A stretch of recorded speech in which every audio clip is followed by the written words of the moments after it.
ao anatinay aoka izay tena le tepoandrombaka tsy anaiky mihitsy raha tsy azo ny anjaranay. Jesosy malala sokafy ny masom-panahinay androany, sokafy ny tahitanay androany. Ampanginy ny tabatabanofo rehetra Jesosy malala, ampanginy ny fisaintsaina sy ny sosi rehetra fa ianao fa ny sosi anay il y a 2000 ans passé tao amin'ny azo fijaliana. Raha toa Jesosy malala ka andefa ny teninao indray ianao androany dia fantatray fa miteny mitoenatra izay misy teny misy ny fanafahana. Jesosy androany sekoly ny famana olana, ianao miteny fa raha rona teny volana antrehany dia ampovoany ary naizana ny ainao Jesosy dia fantatray foana fa nisy ny vahaolona rehetra. Androany Jesosy raha toa ka ampianatra indray ianao anatin'ny sekoly ny famana olana dia mangataka ny fananao masina mba hiteny anatin'izao fotoana izao, mba tsy hisy variana ny tsirairay avy fa voatahiry ny teny rehetra izay ho azo ary handray hiaina ary tondra vavolombelo izany amin'ny fiainan'ny tsirairay avy. Jesosy ampangina koa ny tabataba rehetra maro samihafa manodidina ny chair rehetra ny fisaintsaina rehetra fa ianao miteny fa ny fomba tediavinao. Sokafa ny fomba ampananay amin'ity androandroany ity ahafahany mandrombaka ny anjara voatendry efa nomaninao anay. Tenena Jesosy malala mitenena fa mieny izay mpanomponao mpaminarana eran'i Jesosy. Amen. Tenena akaikinao tonga soana tao amin'ny fanatrehan'Andriamanitra hoe sekoly inona androany? Amen. Androany tenena akaikinao mivaha ny olana hoe le mivaha misy sens anakoa le mivaha zany résolu ny olana. Asika tsara hoe résolu ny olana. Tenena akaikinao androany résolu ny olana. Amen. Fa androany ny olana dia mitapy mihitsy satria le mivaha koa dia mitapy. Androany mitapitapy mihitsy ny olana androany anaramel'i Jesosy. Amen. Tenena mitapitapy ny olana androany. Ka zao na tian'ny olana na tsy tian'ny olana tsy maintsy miala izy androany anaran'i Jesosy satria eto ny fanatrehan'Andriamanitra. Amen. Ny olana zany tsy manana choix hoe za tsy hiala amin'ny fiainanao ry anina, fa tsy manana choix ny olana, tsisy option fa misy teny androany misy fanafahana tsy maintsy miala izy. Tenenina akaikinao tsy maintsy miala ny olana androany anaran'i Jesosy. Amen. Miarabantsika sy ray avy ny anaran'i Jesosy mahazo ianao androany miala eto anaran'i Jesosy. Amen. Toerana tsara indrindra eto amin'ny fanatrehan'Andriamanitra. Androany zao andro sabotsy mahafinaritra ny andro afaka mandehandehantsika tsara ohatran'ny misy distraction afaka mandehandeha fa zao tsarovy tsara ho ny tenin'Andriamanitra fa afikisa-pifaliana izy ny ao amin'ny fanatrehan'Andriamanitra. Andriamanitra tsy miteny fotsiny hoe faly ianao fa misy favokisana fifaliana eo amin'ny fanatrehan'Andriamanitra. Be dia be ny zavatra mafaly amin'ny distraction ny chair. Ohatra tsika zao afaka mandeha mijery cinéma na mandeha ohatran'ny hoe milalao jeu, mafaly zany éphémère ho an'ny chair. Fa ny fanatrehan'Andriamanitra mihoatra lavitra izay zavatra izay.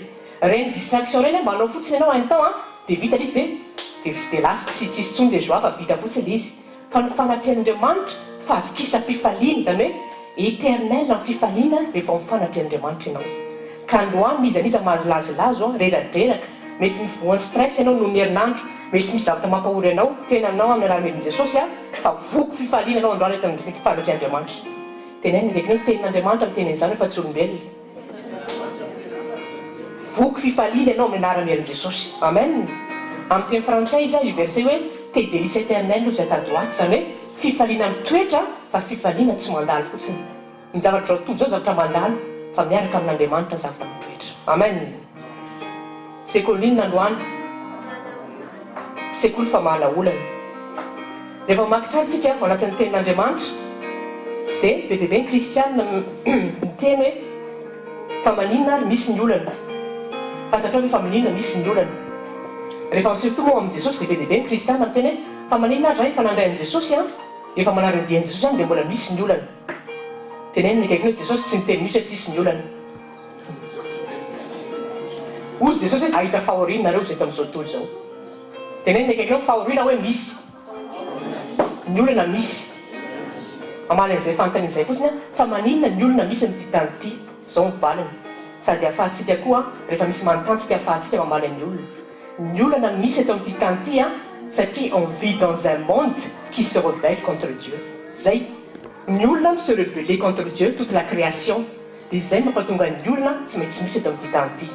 Zay zavatra tsy maintsy fantarintsika foana zay zavatra izay. Fa zao ny tombotsoa ny zanak'Andriamanitra. Zao ny tombotsoa ny zanak'Andriamanitra. Ozy Jesosy mahita fahoriana nareo izy. Tenenina akaikinao misy ny fahoriana hoe fa jesosy tsy miteny fotsiny tsy nijanona am'izay misy nyfahoriana dia bon misy nyfahoriana zany dia tsy solution fa raha jerentsika tsara ny suite ny verset ahita fahoriana rozy izy fa maheresy fa za efa naresy izao tontolo izao amen jesosy zany tsy vita fotsiny tanisa hoe oui misy ny problème fa name solution izy tenenina akaikinao hoe jesosy a name solution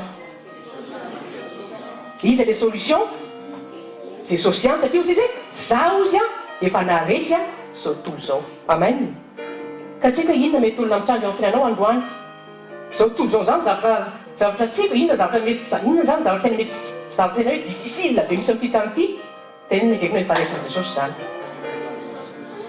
ka ny olanao koa efa resin'i jesosy amen rehefa miaraka amin'ny jesosy sika raisina lizy tsy fangatana fa raisiny satria maninona solution ultime nomen'andriamanitra zay le sms nalefa amin'ny pasteur taminareo raha namaky tsara solution ultime namen'andriamanitra ho an'izao tontolo zao dia izy jesosy raha tsisy jesosy zany a very zao tontolo zao fa tonga jesosy maninona amonjy ny olona anafaka ny olona iresoudre ny problème ny olona anasitrana ny olona tenenina akaikinao olana mivady daholo zany hoe zay mampatonga ny hoe jesosy ny solution ultime ho an'izao tontolo zao amen mila haitsika tsara zany zavadrany ary mila conscient zany tsika ary mila haitsika koa mizaran'izany eo amin'ny mpiarabelona amintsika alatsika nga le Jean 16:33 teo hoe vakitsika tsara le izy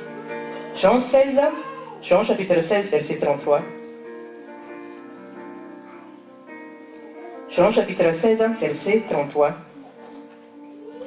raisinao tsara ny verset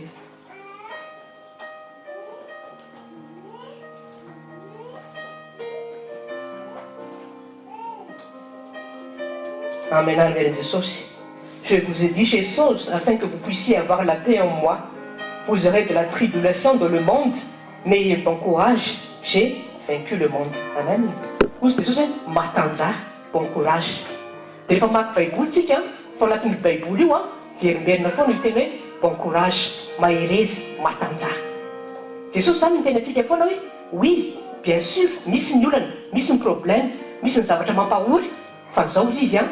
Maherezy ianao tenenina akaiky hoe mahereza tsara ianao hoe fa lehibe ny ao anatinao hoe mihoatra lavitra zay misy eto amin'izao tontolo zao amen haitsika daholo le verset haitsika daholo ndraindray tsika faly manontanisa an'izany fa le izy tena mila iainana le izy andriamanitra zany a mijery izy hoe inona ny teny vela anatsika rehefa tonga ny olana zay tsara asika tsara mahazo teny foana zao tsika eto amin'ny fanatrehan'andriamanitra dia ny afahana zao ny preuve tsotsotra ny afahana mahafantatra hoe nandray ve ianao an'le teny rehefa misy ny épreuve a maninona hainao hoe nijoraka izay lazain'andriamanitra zay zao test tsotsotra fotsiny hoe niraisinao ny teny tatao amin'ny fanatrehan'andriamanitra rehefa misy ve ny épreuve hainao tonga dia mandray andraikitra rapida be hoe zao ny tokony atao a fa zao ny tsy tokony atao a zao ny andraikitra tokony raisiko a satria zao ny tenin'andriamanitra momba amen ka androany a ozy ny mpanompon'andriamanitra teo manana ianao finoana ny tenin'andriamanitra tenenina akaikinao hoe marina ny tenin'andriamanitra hoe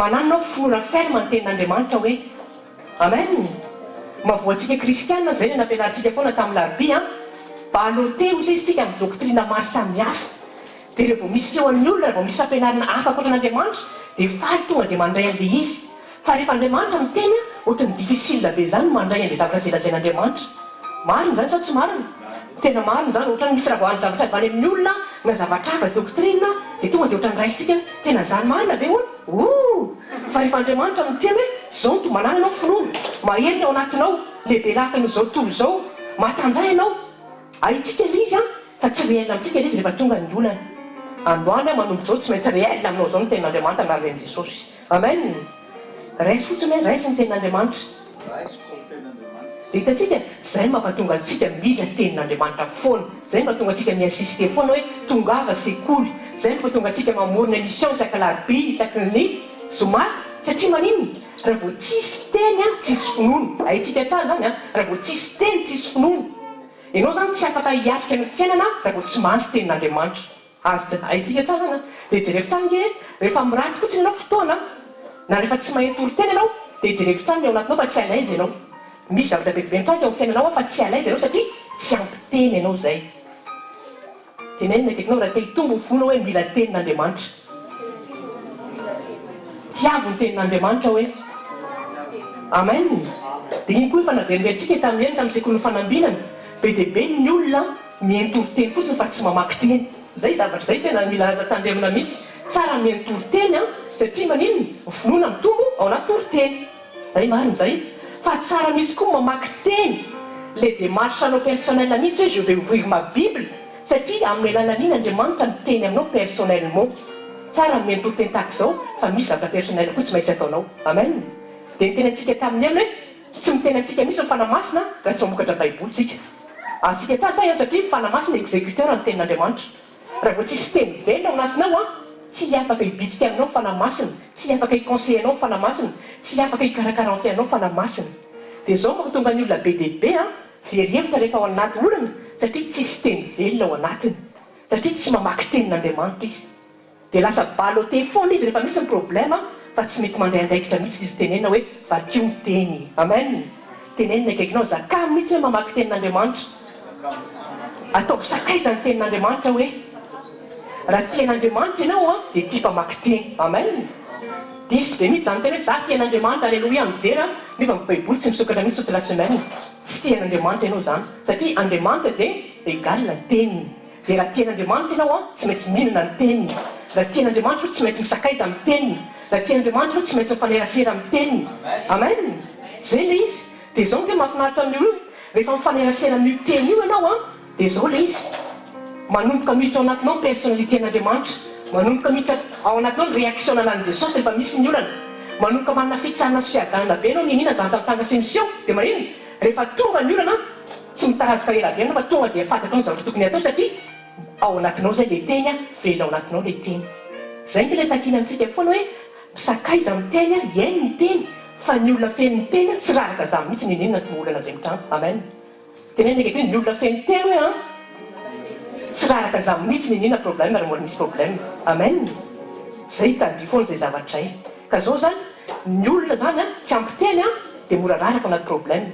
Fa ny olona ampiteny tsy velona sy mandray ny teny tsy maintsy tafavoaka foana. Amen.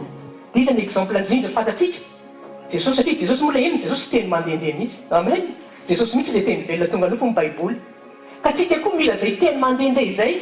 Zay ny teneniko antsika foana hoe tsika mila homme sy femme de parole.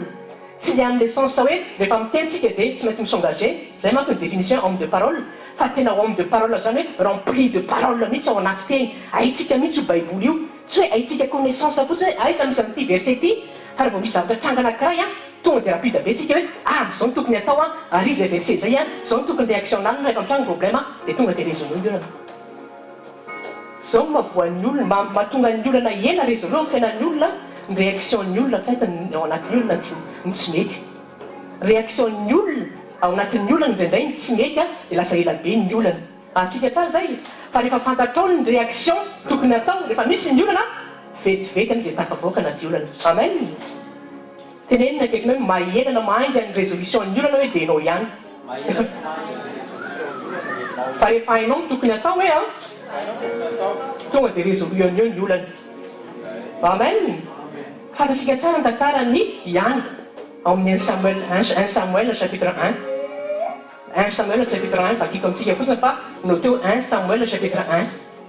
Ihana dia fantatsika tsara izy fa momba izy dia naninona tomany izy dans le chagrin sy douleur foana izy satria tsy nanan-janaka izy manefa mbatay aniry zanaka. Dia jerevy tsara ny attitude ny ihana. Tenenina akaikinao tena nanana olona be mihitsy ihana hoe satria momba izy tsy nanan-janaka izy. Dia nefany tonga teo amin'ny fanatrehan'Andriamanitra foana iainy. Taloha zay teneniko hoe ihana zao mivavaka mahafantatra an'Andriamanitra fa misy zavatra tsy milamina atao anatiny. Zao le izy tonga teo amin'ny fanatrehan'Andriamanitra foana ihana dia iny mitaraina izy. Ozy ny baiboly elle pleurait, elle avait de l'amertume, elle avait du chagrin. Zany zavatra zany foana zany teo amin'ny ihany teo anatrehan'Andriamanitra. Andriamanitra jereo ty fa tsy manana zaza jereo ty fiainako fa penina marina za tsy manana zaza. Dia niny zay foana tao anatin'ny ihana dia lasa mitomany keo izy. Dia inona ny ampianarantsika Andriamanitra tsy mijery sentiment tsy hainao mitomany akory no avy izy résoudre amin'ny problème anao. Tenenina akaikinao Andriamanitra tsy mijery sentiment hoe fanotediaviny ao anatinao misy finoana ve velona sy teny velona ao anatinao. Amen. Zay le attitude takina zany rehefa misy ny olana.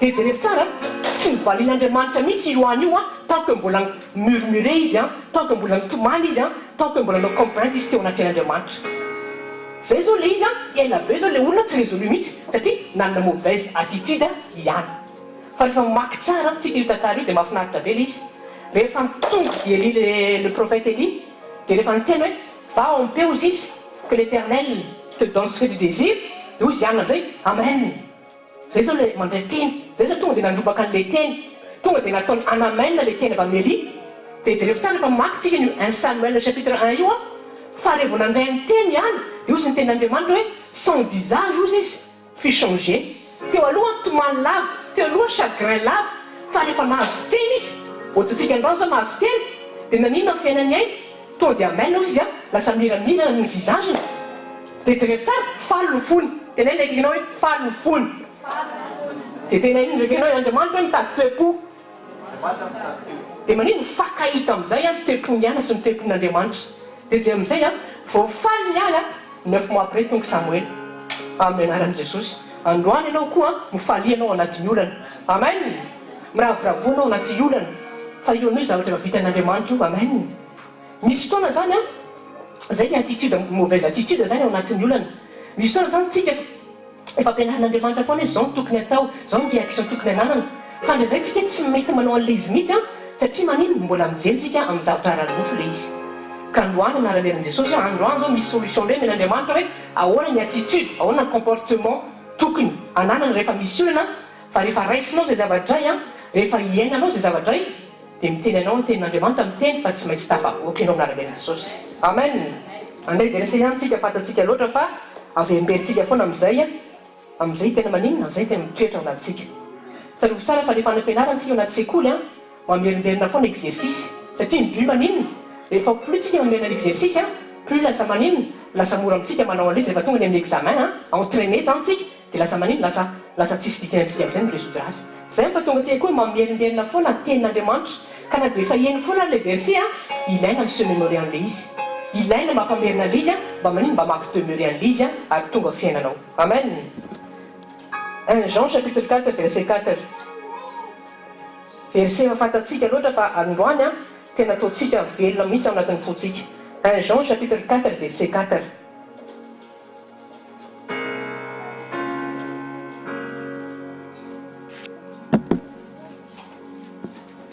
1 Jean chapitre 4 verset 4 amin'ny anaran'erin' Jesosy vous êtes de Dieu petits enfants et vous les avez vaincus parce que celui qui est en vous est plus grand que celui qui est dans le monde amen haitsika tsara io verset ozy ny ten'andriamanitra hoe zay ao anatinareo izy izy lehibe lavitra zay misy ao zao tontolo zao ianao zany a ny ampisinao efa vainqueur en fait ianao tena iny akekina olona mpandresy ianao hoe zay iny tena hoe ianao zany mila conscient voalohany indrindra le identité anao hoe na misy ary ny olana za fata fa za tsy maintsy mandresy anatin'ny olana io fa mahatonga kristiana ndray raraka izy tsy mahatsapa koa ndraindray hoe mpandresy nge izy mihoatra mpandresy nge izy dia ndraindray faly fotsiny izy miran'rijarively dia vous les pharisés fa nefa tsy iainany mihitsy le izy be dia be ny olona mitsinjaka amin'ireny iriena miran'ireny fa mba réalité marina ve le izy marina dia vous les pharisés marina le izy fa manina ndraindray a ino tsara ty zavatra ty fa manina ndray ohatra hoe maresy zany dia voly eo amin'ny fiainanao satria ianao tsy mahay a tsy hainao tokony réagir no antin'le le problème no antin'le tranga fa devoly tokony efa resy mihitsy fa mahatonga ny devoly mandesy ndraindray a ianao mamiazy accès amin'ny fiainanao a tsy fantatrao zay tokony atao a dia zay le accès menao ny devoly fa raha fantatrao zay tokony atao tsisy afaka atao ny devoly ninina mihitsy ianao ninina zavatra mitranga antsika tsara zany a tenenina akaikinao fatary zay tokony atao androany amen tadio tsara fa tamina devoly atao amin'ny Genesis a tsy misy ny olona tamin'andriamanitra namonana Damaseva tsy misy ny olana zay koa mila fantatsika zay satria maky be dia be koa ny olona manontany a na kristiana na olo zao toy zao hoe fa manina raha misy andriamanitra misy ny guerre misy ny faratsiana misy ny famine misy ny zavatra rehetra tsy milamina eraky zao tontolo zao tenenina akaikinao hoe tsy ava amin'andriamanitra reny hoe vokatry ny rébellion des hommes envers Dieu tompoko a misy an'izao zavatra faratsiana rehetra zay misy amin'izao tontolo zao ty tadio tsara fa tamin'ny Damaseva mbola tsy nanota tamin'andriamanitra il vivait dans un bonheur parfait tsisy olana zany mihitsy ary ny mot olana zany tsy n'existe tao anatin'ny vocabulaire nedena mihitsy zany tsy n'existe mihitsy zany fa vao ny désobéiren'andriamanitra reo vao nisarika tamin'andriamanitra lasa misy vocabulaire vaovao amin'izay stress, maladie, souffrance, tristesse, guerre. Tsy haiko zay faratsiana hitantsika tamin'izao reny apparu noho ny désobéissance na dama sy Eva. Zay mila fantatsika tsara zay zavatra iray. Dia zao amin'izay zany misy vocabulaire zany tena miforona noho n'iny ny fisarahany olona tamin'Andriamanitra. Ka ianao tsy afaka hisaraka amin'ny créateur anao zany mihitsy raha te omby amin'ity fiainana ity. Amen. Zay rehefa tonga any amin'ny olona rébellion dia tsy manaiky n'Andriamanitra reny tsy tafavoaka mihitsy reny satria tsy manaiky mi se soumettre izy an'ilay Andriamanitra zay namboarina azy. Tenenina akaikinao mila dépendant tanteraka tsika amin'Andriamanitra hoe. Zay ny tenen'ny pasteur hoe zay confiance ferme zay tena mila nanatsika zay mila mpitombona foana zay. Fa nandray manko tsika rehefa misy ny olana tia koa zavatra mitranga au lieu de miazakazaka ika amin'Andriamanitra mbola mitady ro solution personnelle hoe any amin'ny anina zao afaka miresoudre an'ity problème ity, ianina zao mety mahafantatra an'ity zavatra ity na zao lasa mandeha gauche à droite au lieu de miazakazaka ika amin'ny Andriamanitra zay efa nanao zao tontolo zao zay efa miregir ny galaxie rehetra zay tsika zay efa naresy ny olana rehetra lasa mijanva tsisy dikan'ireny miazakazantsika. Dia zay ny teneniko hoe mauvaise action tsika na mauvaise attitude indray rehefa misy ny olana dia lasa mitarasika be le olana. Nefa n'Andriamanitra efa miteny hoe hoaninareo zay mavesatra entanao izy maninona makanesa ty amin'ny fahazahany le fitsarana sy fiadanana. Indraindray tsika rehefa misy olona tena tsy miazakazaka any Andriamanitra aloha fa miazakazaka ny zavatra hafa. Mbola miady amin'ny tena aloha, mbola miady amin'ny vola aloha sao dia misy vola ahafahana tafavoaka, mbola miady amin'ny connaissance aloha ianona mety possible mahatafavoaka an'ity zavatra ity. Zay indraindray ny ao am-potsika mbola miady amin'ny tena aloha fa maninona tonga dia miazakazaka amin'Andriamanitra. Tenenina akaiky rehefa misy ny olana hoe aza taraiky tsony hoe amin'ny réaction zay tokony ananana fandarana kany amin'Andriamanitra aingana. Amen. Azontsika tsara zay indasaka tsika maky verset soafy ny baibolinao ao amin'ny Nahum chapitre 1 verset 7. Nahum izy amin'ny teny frantsay fa tsy haiko izy amin'ny teny gasy mety Nahum angamba. Naomi chapitre 1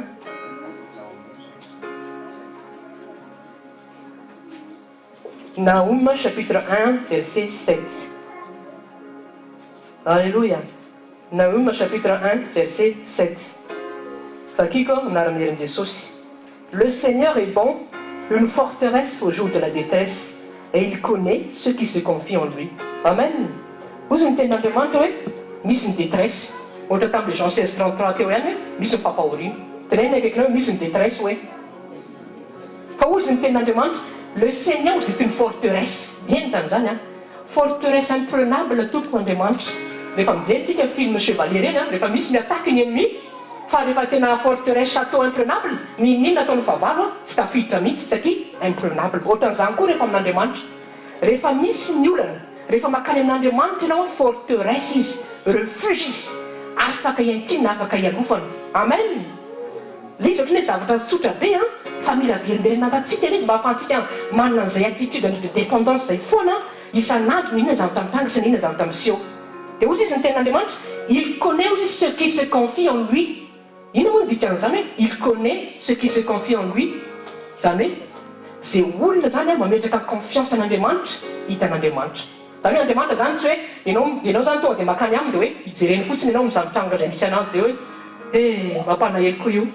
Tsy zany misy ny teneniny fa fantany zay olona manatina azy. Io zany tenin'Andriamanitra hoe zay makaty ihany kosa tsy mba laviko mandrakizay.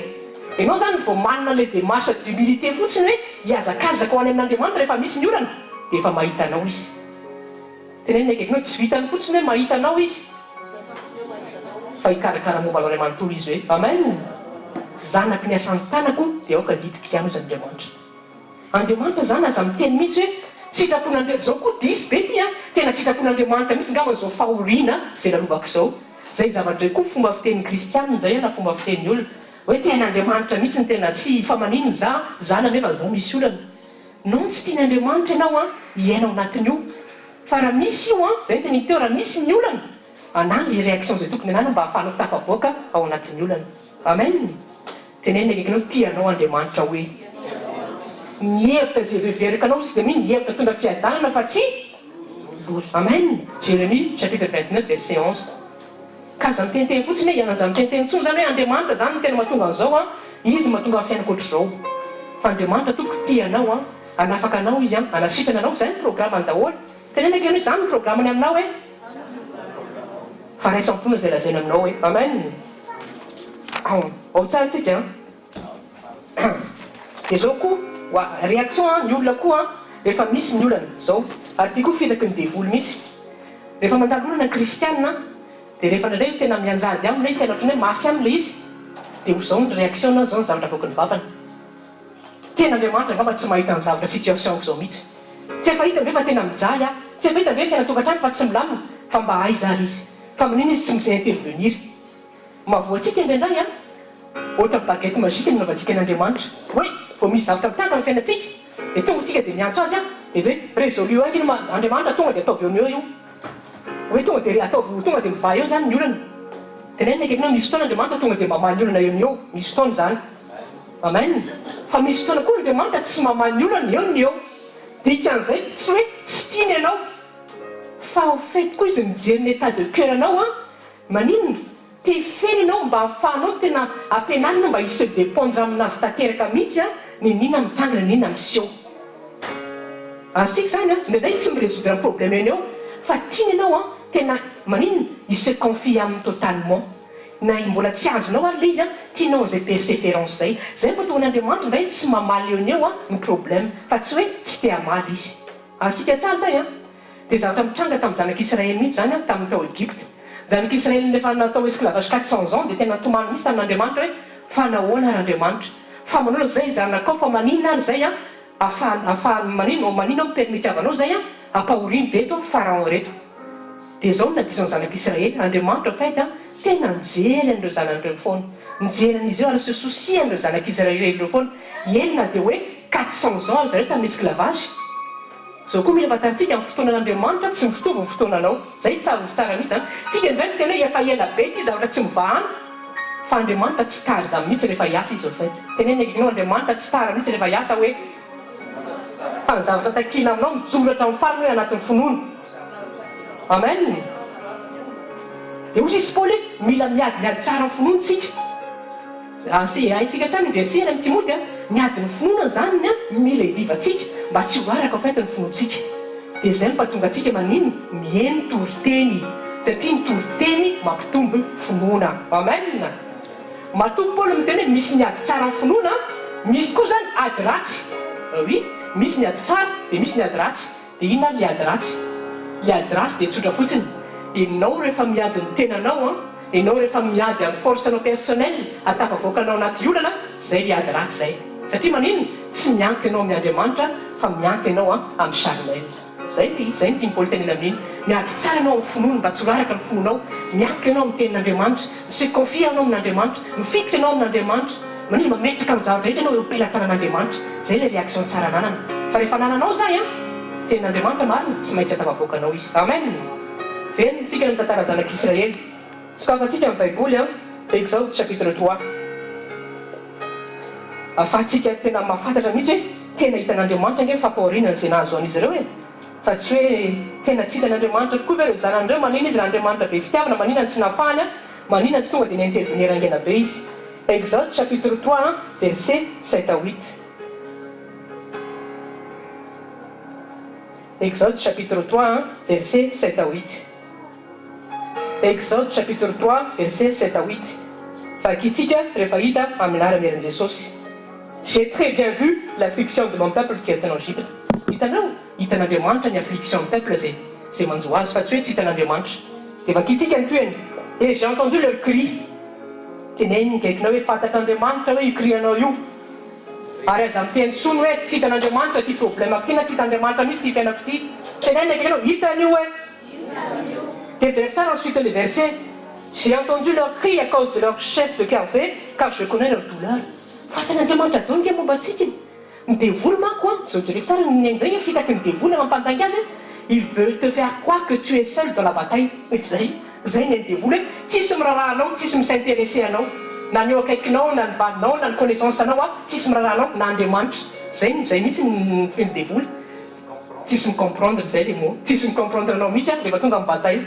nefany andriamanitra micomprendre anao ary mahitanao izy ao anatin'ny affliction anao amen dia verset 8 vao mafaly io les solutions Exode chapitre 3 verset 8 tsy vitany fotsiny hoe hitan'andriamanitra le olana dia croiser les bras n'andriamanitra ndry tena mampanaela reto zanako reto fa tena esclave tsy vita amin'izay fotsiny fa io le niteneniko hoe sady hitany a manino no mandeha andraikitra izy a manino irésoudre amin'ny problème anao jereko tsara Exode chapitre 3 verset 8 et je suis descendu pour le délivrer de la main des Égyptiens. Amen.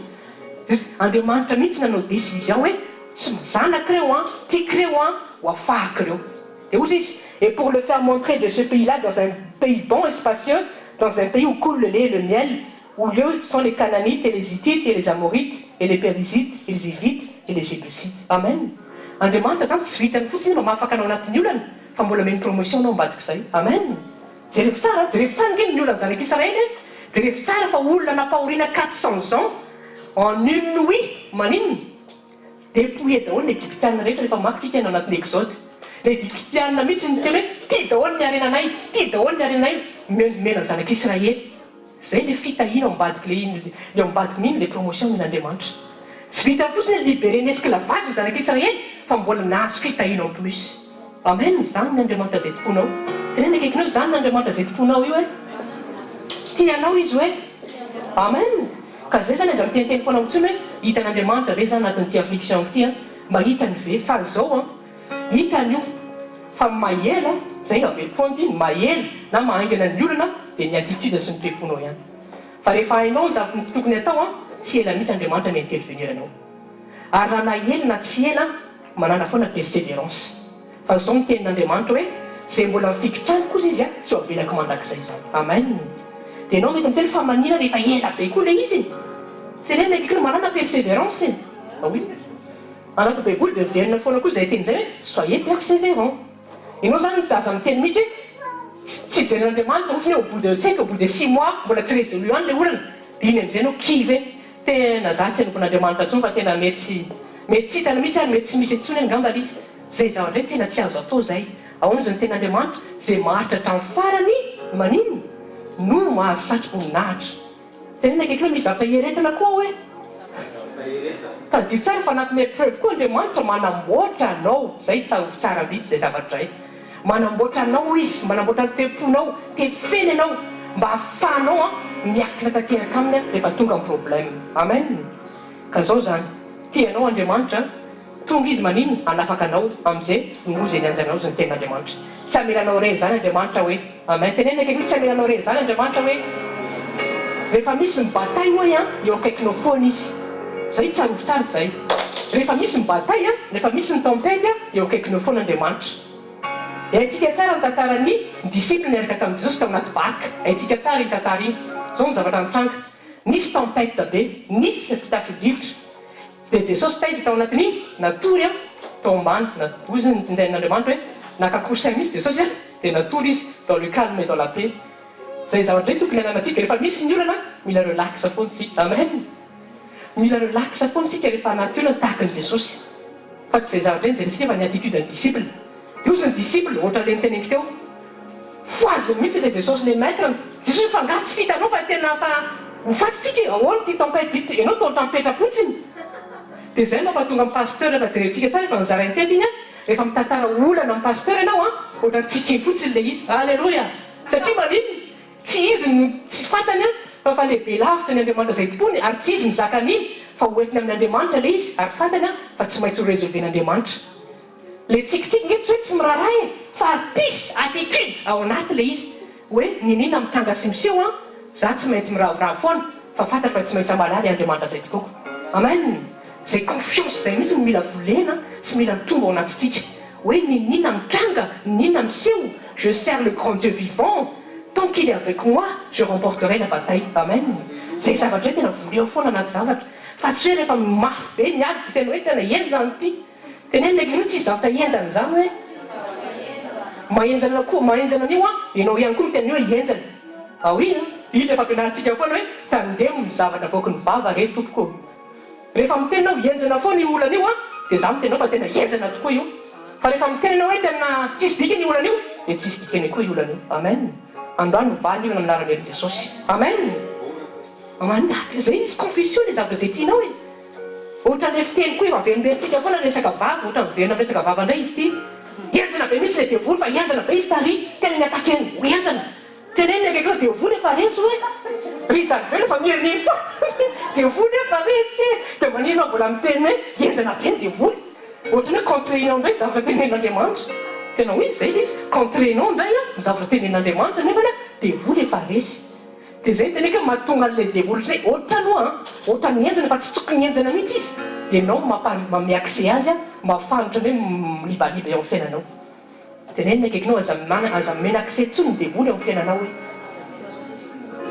Éphésiens chapitre 4 verset 27 ne donnez pas accès au diable dans votre vie tsara zay zavatra zay dia indraindray tsika miteny hoe enjana be le dineny zay tika teny hoe enjana be ny devoly zany ty zavatra ty enjana be ny devoly fa au fait tsy ny devoly izy au fait tena tsy ny devoly zany miteny anao fa indraindray mihitsy ianao a noho ny tsy fijoronao a noho ny tsy hainao zay tokony atao dia ianao mame réaction ny devoly dia lasa izy miditra azotsika tsara zay a tsara ho tsara zay zavatra zay iza mahazo anaran' Jesosy androany tenenina akaikinao vahy ny olana hoe amen bakitsika itsy ihany ny tenin'Andriamanitra Matthieu chapitre 11 verset 28 efa nitenentsika teo ihany fa veriveritsika amin'ny verset Matthieu chapitre 11 verset 28 à 30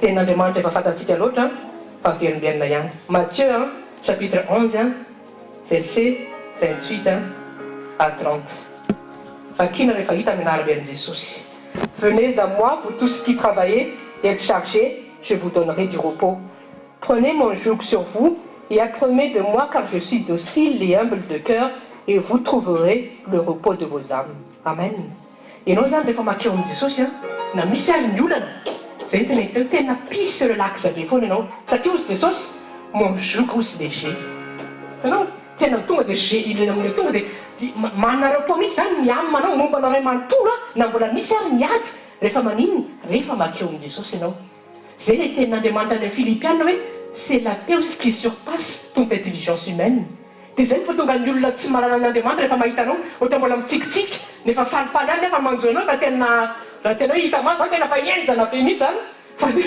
nefa dia ny olona miteny fa maninona mbola faly nefa zao manjo anao zay le pays de Dieu anatinao amin'ny toetra satria maninona miaraka amin'i Jesosy ianao amen maninona ozy izy a je donnerai le repos de vos âmes tadio tsara fa Jesosy ihany ny afaka mameno io repos des âmes tsy ny namanao tsy mivadinao akory tsy ny connaissance anao tsy mivolanao ka ninina zavatra mitranga tena miangava tonga dia andany mihazakazaka any amin'i Jesosy aza taraiky tsony manao attitude zay tokony atao a fa rehefa makany amin'i Jesosy ianao a zay ny tenena hoe déchargez-moi aussi tous vos soucis any amin'ny Filipiana mbola iverina amin'izay tsika reo déchargez-moi aussi tous vos soucis fa ndraindray contraire nataontsika hoentitsika daholo le soucis tena miasa saina be tsika amin'ilay izy nefa ny tenin'Andriamanitra hoe déchargez-moi tenenao amiko le izy ambarao amiko le izy fa zany mikarakaranao fa aza tehirizina izy ao anaty ao zao manko mitranga ianao raha vao be soucis loatra maninona lasa berida farany ty tarehinao ty marina zany zavatra zany misy miatraika an'io any amin'ny fizika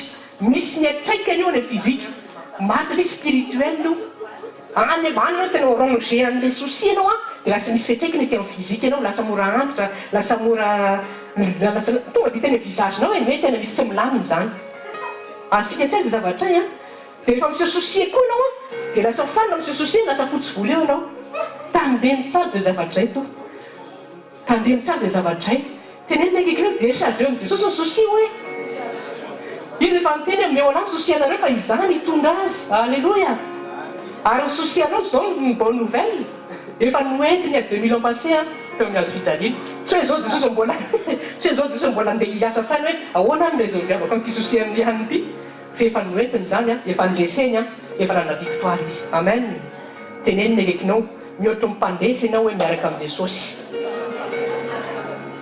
ilay mahery miaraka aminao hoe kinona mbola mampitoloka anao hoe rehefa misy ny olana tenenina misy fa minona anao mbola mitoloka rehefa misy ny olana tenenina akaikinao miova amin'izay amin'ny attitude hoe amen ka tsika mila mifaly foana tsika mila miravoravo zay ny tenefatsika hoe Andriamanitra mitady toe-po Andriamanitra mitady pisy manina moa tsika miteny pisy ty foana koa tsy indraindray ny olona mako indray tsy hain'ny olona misy nefa indray ny olona tsy pisy akory dia lasa pipi fara fa tsy pisy ny tenenina antiky tenenina be dia be ny olona indray a lasa fahazana fotsiny teny pisy fa le izy tena fa ao anaty mihitsy le izy au fait zavatra iainana le izy eo anaty dia pisy tena pisy relax tenenina akaikinao pisy ianao pisy ianao hoe alleloia dia jereo tsara anaty baiboly fa jesosy tsy miasa raha vao tsisy pisy raha za aitsika tsara zay tsy miasa jesosy raha vao misy raha vao tsisy pisy aitsika tsara zany tamin'ny anisy an'le isa moa tsy tadiko solony ny mamampetery moa la mamampetery le maty dia mitomany daholo tao andraitrany mitomany daholo ny vaiva rehetrarehetra maty avanay dia osy izy jesosy roy ihany zay mitomany fa tsy mila jesosy zany mitady environnement misy pisy zay izy vo afaka miasa amen tenenina akaikinao jesosy hoe mitady environnement misy pisy zay vo afaka miasa dia zao zany raha ta iresoudre amin'ny problème anao izy raha vao toka tsisy pisy ao anatinao mbola miandry aloha izy mbola miandry aloha izy satria tia mitoetra zay pisy zay ao anatinao amen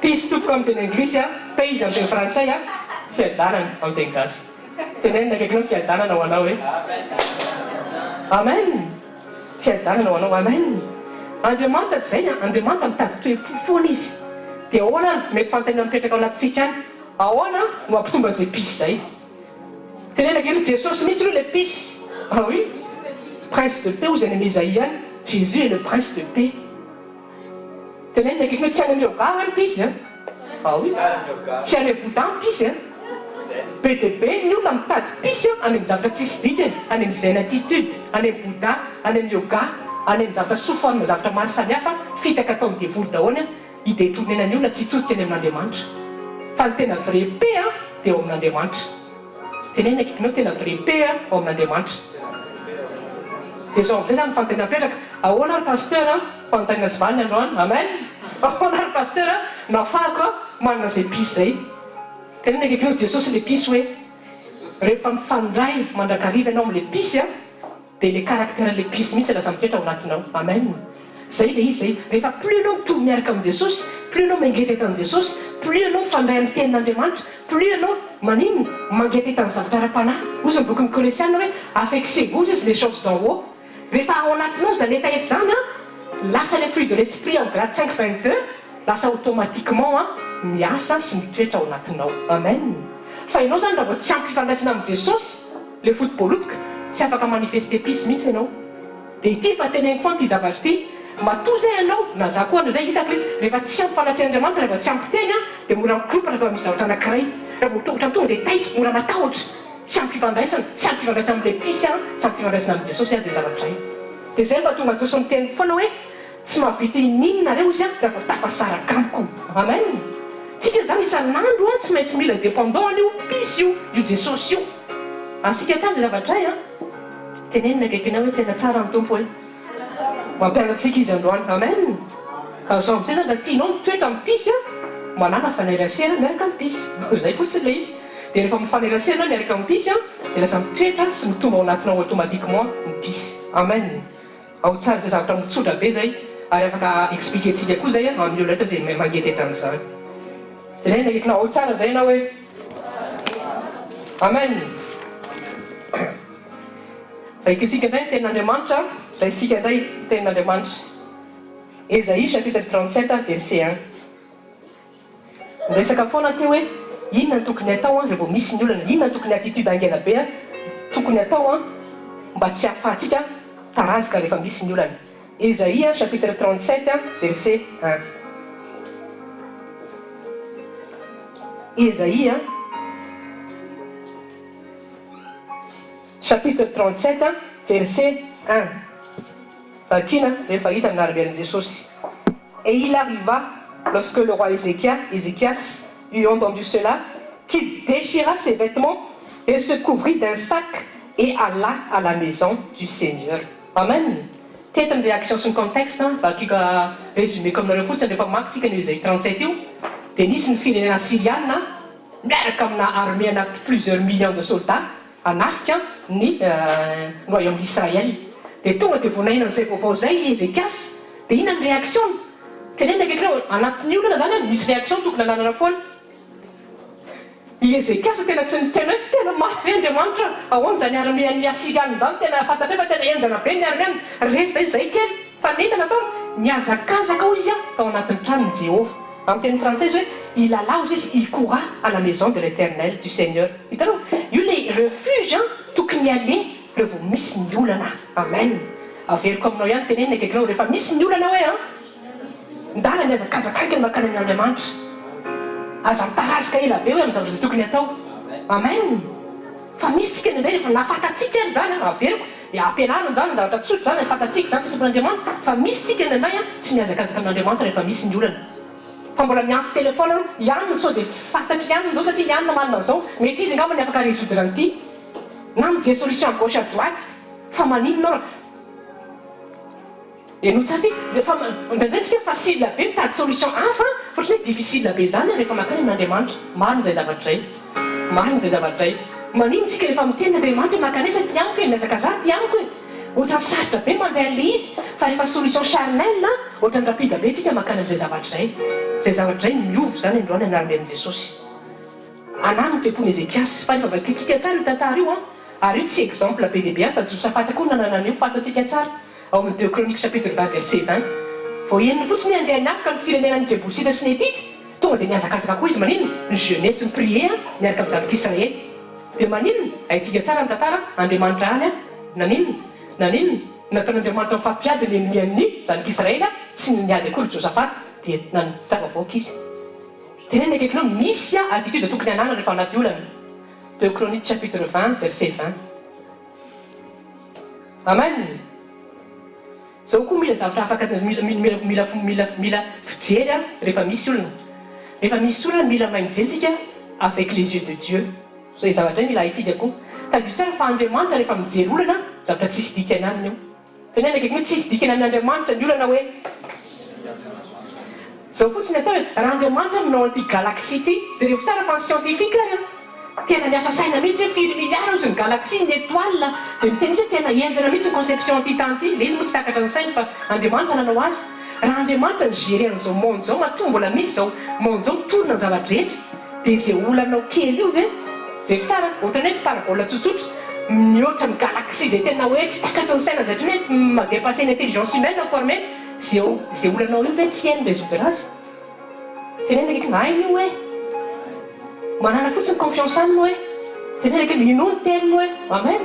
Izy ke tsotra be izy avolena sy averiberenina foana araka ny teneniko foana hoe plus ny tena averiberenina plus izy manino toetra. Amen. Ao anatin'ny sekoly rehefa any ampianarana misy ny lesona. Tenena akaiky misy ny lesona eo anaty sekoly. Et misy koa devoir de maison anaty sekoly. Misy zany tratraritsika oui fa niandra daholo tsika.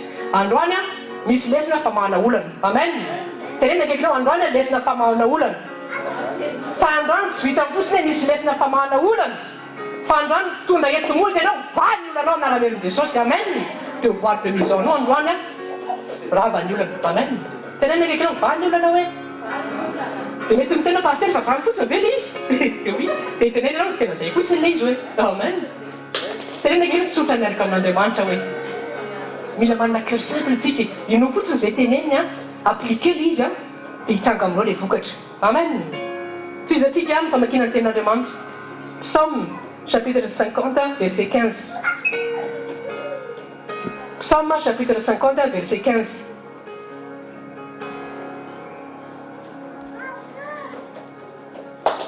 Jeretsara izy amin'ny promessen'Andriamanitra zay omeny antsika. Psaume chapitre 50 verset 15. Et appelle-moi au jour de l'inquiétude, je te délivrerai et tu me glorifieras. Amen. Atsoy ao izy rehefa misy ny inquiétude, atsoy ao izy rehefa misy ny olana, atsoy ao izy rehefa misy ny souci. Avery koa ny famavoantsika indraindray tsy miantso an'Andriamanitra, tsy miantso tsika tena marina zany. Ohatra rehefa misy zao ny zavatra ao an-trano tonga dia indray tsika ohatrany hoe misy zavatra any an-trano andao any amin'ny dokotera aingana, andao any amin'ny dokotera na andao hoentina amin'ny urgence ny ankizy fa misy zavatra mitrangatahaka zao.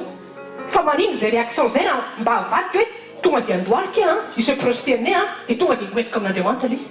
Hitanao jery tsara ngely izy efa nanana zay réaction zay daholo tsika na mety tsika narary ary fa manino tonga dia rehefa marary ny andohako tonga dia aka iny eferagan ohatrany hoe rapide be izy anatin'ny saintsika hoe eferadravoina ny eferagan io zany dia tonga dia mitsaratra ny aretina andoha fa manina ianao mba metra tanina ny tanako hoe miala ny aretina andoha zao akely izao naraen' jesosy zay le tian'andriamanitra takina aminao amin'ny mahazanak'andriamanitra aminao zay mijoro amin'le tenin'andriamanitra zay fa manina ianao mba misy any mbola miazakazaka ny farmasisany dokotera nefa fantatreo fa nidikapoka tamin'i jesosy efa nasitrana anao any kely izy any foana izy fa maninona tenena akaikinao miovy zay anaty fizana androany miaramen'i jesosy hoe tenena aka exercice koa le izy zao andriamanitra tsy mitsaratsika izy fitiavana fa tiantsika hitombo tsy ntsika anao le démarche hoe ho dépendant amin'ny foana fa tsy hoe ianao zany mbola makany amin'ny dokotera dia tena tsy tian'andriamanitra mihitsy azy zany fa zao kosa tiana ianao tena ho dépendant 100% aminy zay kosa tiana tsy hoe fahotana makany amin'ny dokotera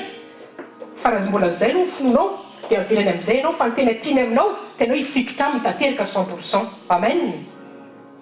Zany koa tsy midika hoe tena mbola enjana be tsisy enjana zany koa io fa rehefa mitombo ianao rehefa ao anatinao le etaeta dia andriamanitra koa ny manampy ianao fa raha ianao tsy hanina le etaeta sy le soafa mihitsy hoe hanan'izay démarche zay dia tsy afaka hanampy ianao mihitsy ny andriamanitra tenena akenao mila etaeta koa le izy hoe amen.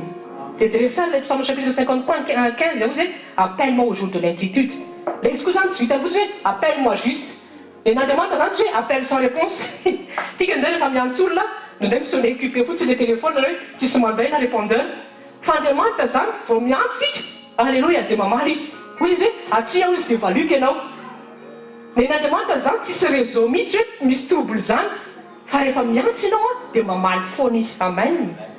tenena akaikinao andriamanitra marina hoe tsy olombelona izy ka andangy rehefa niteny izy dia tsy maintsy ho ataony zany. Amen. Ka zao zany atsova andriamanitra rehefa tonga ny détresse décharge ho amin'ny souci anao andriamanitra nge rainao zao andriamanitra ataovy mihitsy déverse mihitsy ny amponao zao ny souciako fantatra ohatrany tena mianjady aminah ty fa ianao miteny fa rehefa hoetiko aminao ty dia ianao mirésoudra sy tsotra tompo tena tsotra miaraka amin'andriamanitra zay attitude zay fotsiny takian'andriamanitra rehefa nananao zany satria ianao mijoga amin'ny ten'andriamanitra amin'andriamanitra marina amin'ny teniny tsy maintsy mamaly anao izy. Amen.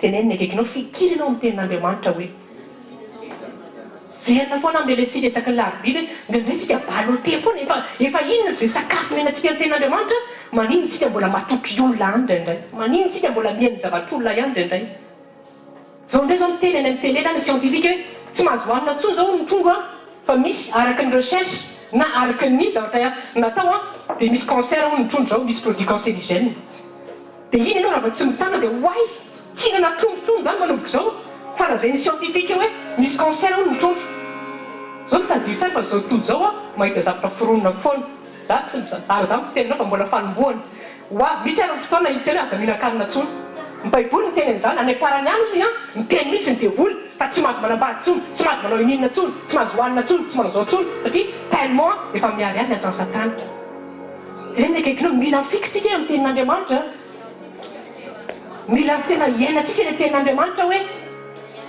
dia tenena akaikinao zay ilanantsika ampianarina ao anatin'ny sekoly. Amen. dia tenena akaikinao rehefa misy ny sekoly hoe dia misy koa famerana lesina le trano hoe amen fa tsy misy koa olona tany ampianarina hoe manafika sekoly fotsiny izy dia tsy manao révision mihitsy izy ve tonga ny juin anao baka dia 20/20 tsy possible mihitsy zany tsy possible zany nandray noty any izy fa tsy manao révision any noty zay mahatonga n'andriamanitra nijoso amin'ny teny hoe saintsainy averimbereny andramanalina ny teny. Amen. tenena akaikinao mila misaintsaina sy mameambeana no teny foana hoe aza leo mihitsy ny teny hoe ataovy sakaizanao ny teny hoe dia zao fa tonga lio anjoda mira hoe sakaizany tompo le tompo égale la teny. Alleloia. ataovy sakaizanao mihitsy ny teny io fa rehefa sakaizanao ny teny za miteninao fa tena tsy ho resy mihitsy anao miaramen'i jesosy ary ny olona feno teny tompo tsy afaka ataony devoly ninenina mihitsy amin'aramen'i jesosy tadio tsara fa jesosy teny mandehandeha izy teny velona naiza misy problème teo anatreny tsy maintsy mivary foana satria eo amin'ny tena zay misy teny maninona eo amin'ny tena zay misy teny tsy afaka manao ininina misy any asa maizina tsy maintsy miala ny olona rehefa misy teny. Amen. ka andriamanitra zany rehefa misy problème mijery hoe inona ny teny velona ao anatinao. Amen. izy ke tsy voatery teny be dia be fa verset ohatra hoe le Jean 4:4 fotsiny zao no raisinao dia lehibe lavitra ny ao anatinao dia ianao raha vao misy olana tonga dia midery andriamanitra tsy izy dika ny olana io ianao miteny fa lehibe lavitra misy amin'ny zavatra io ianao manomboka midery manomboka misaotra an'andriamanitra ianao zay le attitude tokony ananina fety zay zavatra io dia rehefa hitan'Andriamanitra ianao mijoro amin'izay mifanaraka tsara zay le attitude-nao sy Andriamanitra za mitenanao fa tsy afaka hipetraka eo amin'ny trôniny fotsiny izy fa tonga dia mitsangana eo izy tonga dia manao décision tsy maintsy ho avy résoudre ny olana ty zanako ty amen satria hitan'le toe-po takiny hitan'le hoe Andriamanitra mitady toe-po amen tenena akaikinao mifalia mandrakariva ao amin'ny tompo indray koa ty zavatra ty mizaraka miseho indrindray vakina be ny amin'ny tarehanao rehefa misy ny olana tonga dia hita be satria tu portes André que tu portes le fardeau du monde rehefa mijery ny tarehanao jery tsara anten'Andriamanitra amin'ny teny hoe zay betsaka ny fo sy mivoaka ny vava fa zay betsaka ho fo koa hita eny amin'ny tarehanao hita amin'ny tarehanao ianao zany raha misy olana ianao zany raha mandalo zavatra sarotra hita fa teny amin'ny tarehan'ny visagenao le izy tonga dia hita amin'ny teny tena misy zavatra mianjady be ny aminao zany sika tsara ihany tsy izy tsy fitsarana fa mianatsika miaraka amin'ny ten'Andriamanitra tena hoe mianatra tsika hoe miaraka amin'ny tombotsika hoe miaraka amin'Andriamanitra fa mampianatra anao fotsiny hoe zavatra ny réaction sy ny attitude tokony anana hoe dia zao ny dika izy matoa ianao zany mianjady hitany amin'ny tarehanao le izy tsy mihinanao le tenin'Andriamanitra fait tsy velona ao anatinao le teny zay le izy dia lasa maninona le problème ny grand loatra ao fiainanao dia le problème mitrataritra ny amin'ny tarehanao sika tsara satria maninona mijery an'le mifocaliser anao any amin'le problème focaliser trop anao le problème dia lasa miatraika lasa faly le izy misy fiatraika le novatanao ray manontolo dia ohatran'izany koa rehefa mihinana vavatsika rehefa tellement betsaka ao anatsika le problème dia maninona eo amin'izay tsika le mahavita miteniteny foana ino zany ty ngamba tsy tafavoaka mihitsy roviana ihany sasatra miandra le vahaolana tsy tokona mihitsy nefa n'Andriamanitra efa namea le vahaolana tenena akaikinao Jesosy le vahaolana hoe amen io misy attitude le izy misy réaction tokony takina le izy tenena akaikinao ao tsara ve ianao hoe amen tsy le izy toe-po foana le izy toe-po foana dia davin'Andriamanitra aminao androany za matoka misy zavatra mivolian'Andriamanitra ao anatinao anatin'ny fonao androany aza taraiky tsony fahafantarana ny zavatra tokony atao veloa miteny manombo midely miravoravo mifalia fa tsy maintsy amaranao Andriamanitra amin'aromeny Jesosy amen mamaky tenin'Andriamanitra ihany tsika amin'izay resaka fifaliana izay zao aloha fifaliana baiko le izy tenena akeny baiko ny fifaliana tenin'Andriamanitra amin'ny teny hoe falia mandrakariva anao ao amin'ny tompo hoe oui zay ny tenin'Andriamanitra falia ianao zany mila mifaly foana ianao dia nitika amin'ny teny foana hoe Andriamanitra mitady toe-po ny olona tsy faly tompoko tsy afaka hitan'Andriamanitra mihitsy hiasa amin'ny fiainana na dia exemple raha vao tsy faly ianao tsy afaka hitan'Andriamanitra mihitsy hiasa eo amin'ny fiainanao satria Andriamanitra mitady olona faly miravoravo midera sy mankalazo foana amen ao tsara tsika tenena ake mila mifaly foana tsika hoe eo amin'izay tsika jery exemple olona tena mifaly na ny dia zavatra efa enjana be nanjo azy sokafatsika tenin'Andriamanitra sokafatsika ny tenin'Andriamanitra Habakkuk chapitre 3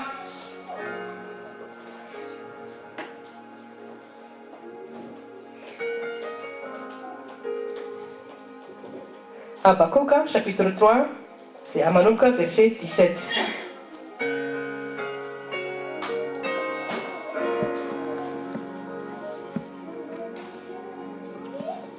Habakkuk chapitre 3 manomboka verset 17 à 19 Habakkuk chapitre 3 verset 17 à 19 vakiko rehefa hita amin'ny aramen'i Jesosy car le figuier ne fleurira pas il n'y aura pas non plus de fruits dans les vignes le rapport de l'olivier fera défaut et les champs ne produiront pas de nourriture les brebis seront retranchées du troupeau et il n'y aura plus de bœuf dans les étables tenena akaikinao tena olana zany hoe zany hoe tsisy zavatra mandeha amin'ny lominy intsony zany eto amin'ity tany ity zay ny tiany Habakkuk tenena eto dia jereo tsara ny attitude ny Habakkuk na maizina atolo zao rehetra zao na tsisy voka amintsony azy ny fruit na tsy manome fruit intsony azy ny arbre rehetra raha tsisy tsony azy ny biby fio zany hoe néant tanteraka zany eto amin'ity tany ity dia jereo ny attitude tokony ananana jereo ie Habakkuk chapitre 3 verset 18 toutefois izy dikany toutefois malgré tout ça je me réjouirai dans le Seigneur je m'égairai dans le Dieu de mon salut amen verset 19 le Seigneur Dieu est ma puissance jereo ie fataky Habakkuk tsara ny identitény hoe marina fa tsisy ninona ntsony mety mandeha tao ty tany ity fa zaho zy fikitra amin'ny Andriamanitra any satria fantatro fa afaka amonjy anahy izy le Seigneur est Dieu ma puissance et il rendra mes pieds semblables à ceux des biches et me fera marcher sur mes lieux élevés. Amen. Au maître chante sur les instruments à cordes. Alléluia. Zany hoe pied de biche zany a miainga any amin'ny toerana ivy ianao makany amin'ny toerana ambony. Ianao zany rehefa faly miaraka amin'Andriamanitra, misy position ohatra anaty olana ao. Tenenaka ianao rehefa anaty olana ao dia position ambany hoe. Fa rehefa mifikitra amin'Andriamanitra ianao hoentinao tsy tahaka ny diravavy eny amin'ny toerana ambony. Misy changement de position rehefa miaraka amin'Andriamanitra. Nefa zay changement de position zay rehefa miakatra ianao dikan'izay tafavoaka ianao anatin'ilay ady. Amen. Fa zao ilay izy mila mifaly mandrakariva. Amen. Ka zao zany averiko foana le fifaliana baiko le izy. Commandement fotsiny le izy.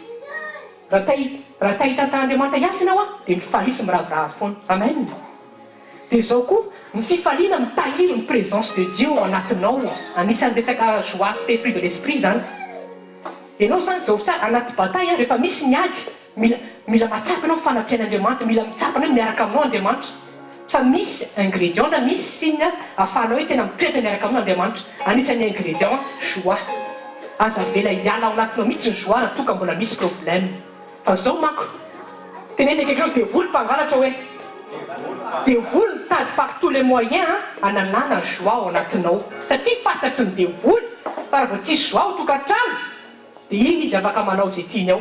Raha vao tsisy joie eo fiain'olona anankiray, iny izy afaka manao izay tiany. Tantsika tsara mila miambina isika resaka toe-po mila miambina isika tenenaka mila miambina hoe par exemple ianao fa mbola atao anaty fifaliana foana ianao tahaka ny ababoka ny minina mety mbola hoe mety tsy résolu le olana tena ianao fa tsy maintsy hoavy n'Andriamanitra hirésoudre amin'ny problème anao satria ny teniny izany. Amen. Tenenaka eky mifaly foana ianao hoe mitsikitsiky foana hoe aza-kefina intsony manomboka zao. Amen. Tena marina zany aza-kefina intsony satria raha fantatrao le Dieu si tu sais le Dieu qui tu sers tena ninina zaka mitranga aminao le lac s'aspise foana ianao tahaka an'i Jesosy. Amen. Fa zay le izy voleo le izy exercice ny ely zay teneko hoe Andriamanitra tsy tonga dia mitahaka ianao zavatra be dehibe foana koa fa atomboly io le izy.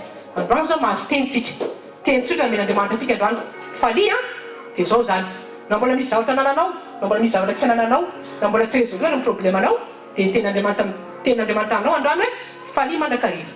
Tenenaka hoe falia hoe fa za miteny anao fa rehefa manomboka manana zay attitude zay anao rehefa vokisanao zay rehefa iainanao dia anao ihany tena tenina alleluia satria Andriamanitra marina ny teniny. Amen.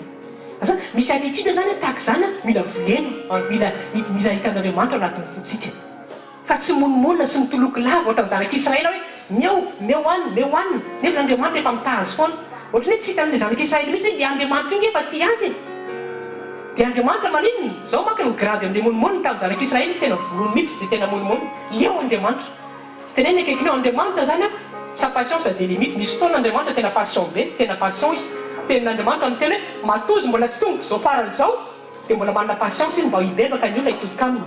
Fa misy fotoana la patience Andriamanitra tsy maintsy misy limite fa maninona ary misy limite satria miteny amin'izay izy hoe efa nomeko ny opportunité rehetra efa nameny famindrapo fa tsy mety miova mihitsy ny olona tsy maintsy tonga amin'izay farany ka taoko mbola tsy tonga Andriamanitra re amboary ny toe-pontsika. Amen. Alineo tsara amin'ny fikatoan'Andriamanitra ny toe-po toe-panahy tsara ny puissance tsara ny onction fa reny akory tsy mampiditra ny lanitra reny toe-po ara-panaraka n'Andriamanitra mampiditra ny lanitra zany akory tsy midika koa tsy ilaina ny onction ilaina ny hery fa ilaina koa nino fruit de l'esprit satria don reo men'Andriamanitra fa mila iainana le izy satria manko misy mirejeter ny onction fa hoe fanatreha fruit de l'esprit ihany dia misy koa contraire mirejeter an'le fruit de l'esprit fa hoe puissance onction taotry dia tsy maraha ntsony an'le fruit de l'esprit fa tenenaka mila raisina daholo anatin'ny ten'Andriamanitra hoe mila iainana daholo le izy hoe amen. Fianana kely amin'ny exemple iana teo tantarany ala zay le maman Samuel vakitsika koa atoloka anareo le izy 1 Samuel chapitre 1 manomboka verset 12 misy attitude anankiray ty koa mila ianarina rehefa miaraka amin'Andriamanitra. 1 Samuel chapitre 1 Samuel chapitre 1 manomboka verset 12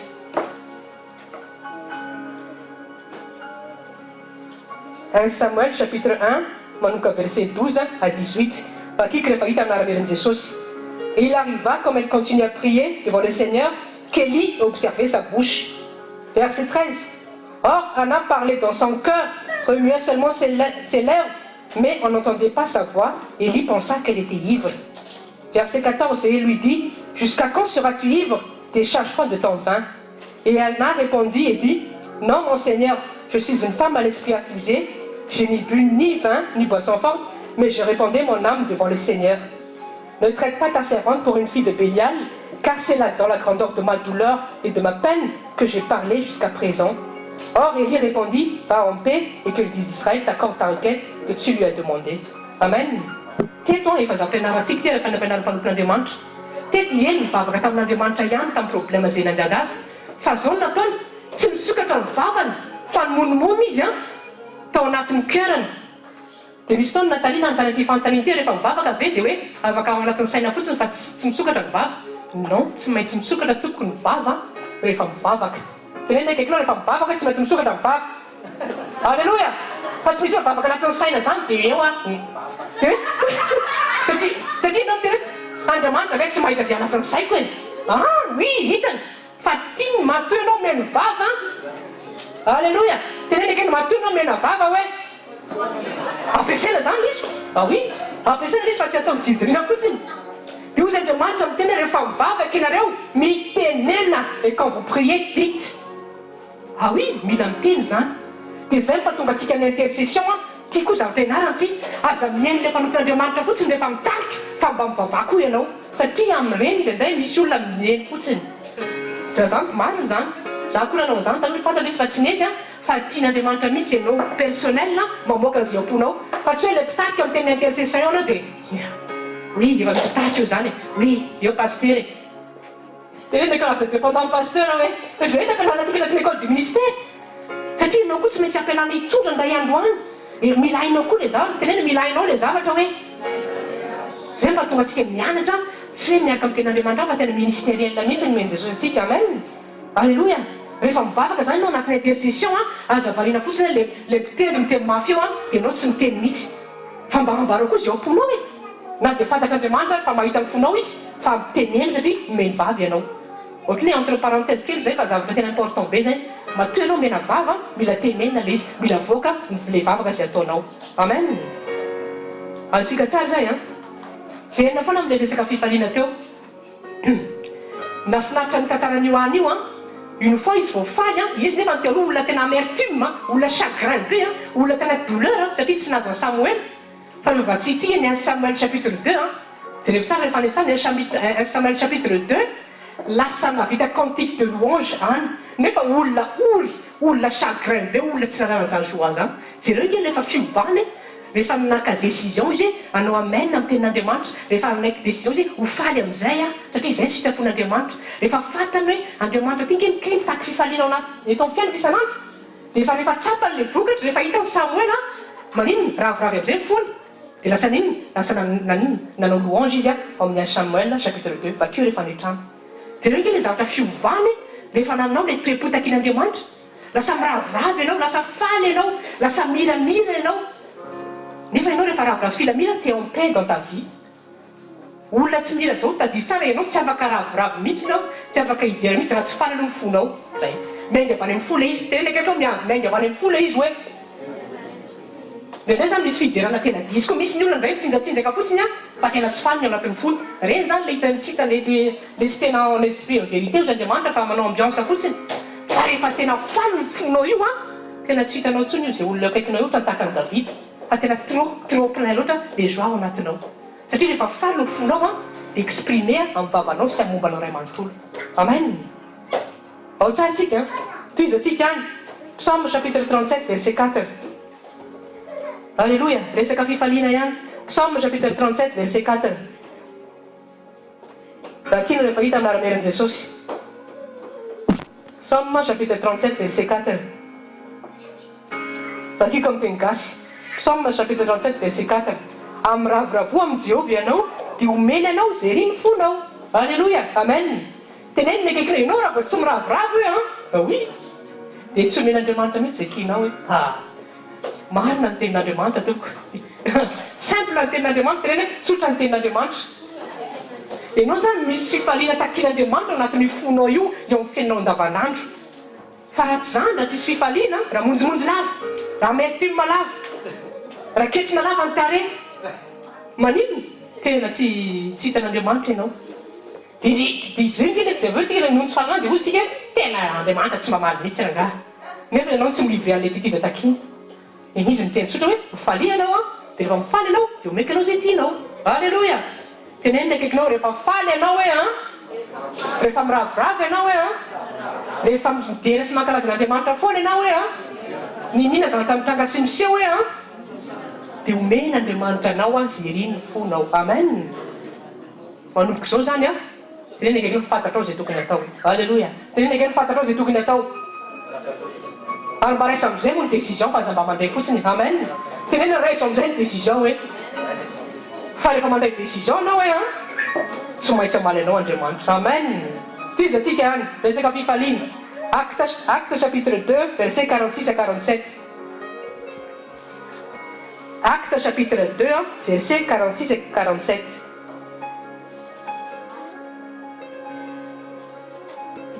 acte chapitre 2 verset 46 à 47 alléluia bakino rehefa hita anaran'i Jesosy. Et chaque jour, ils continuaient d'un commun accord dans le temple et rompant le pain de maison en maison, ils prenaient leur nourriture avec joie et d'un seul cœur. Verset 47, louant Dieu et ayant la faveur de tout le peuple. Et le Seigneur ajoutait chaque jour à l'église ceux qui devaient être sauvés. C'est ça, misy secret anankiray anaty toepo reto ahafahan'Andriamanitra mamaly antsika sy mampahomby antsika. Teto mifaly ny disciple, mifaly fa miaraka miombony.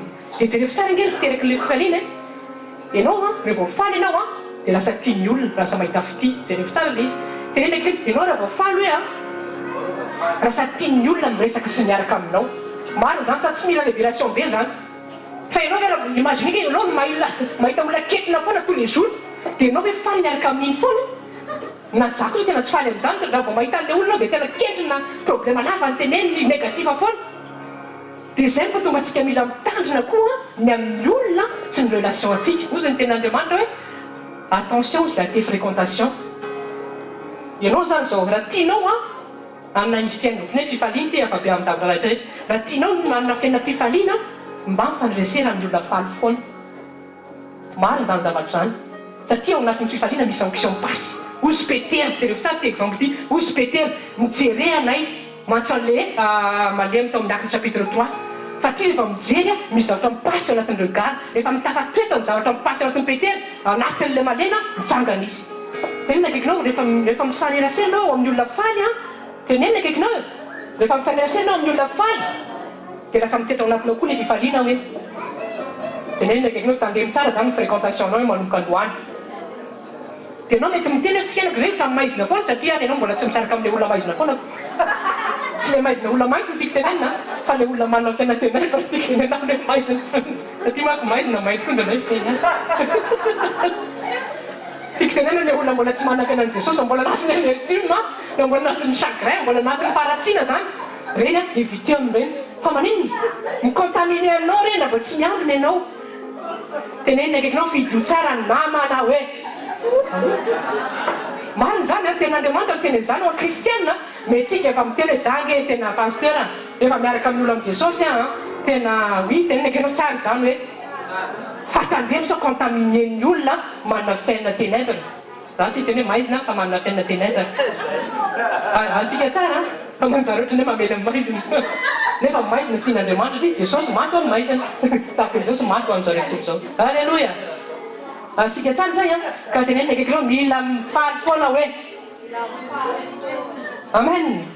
Jery tantara anankiray indray tsika vakitsika ny Genesis. Genèse chapitre 4.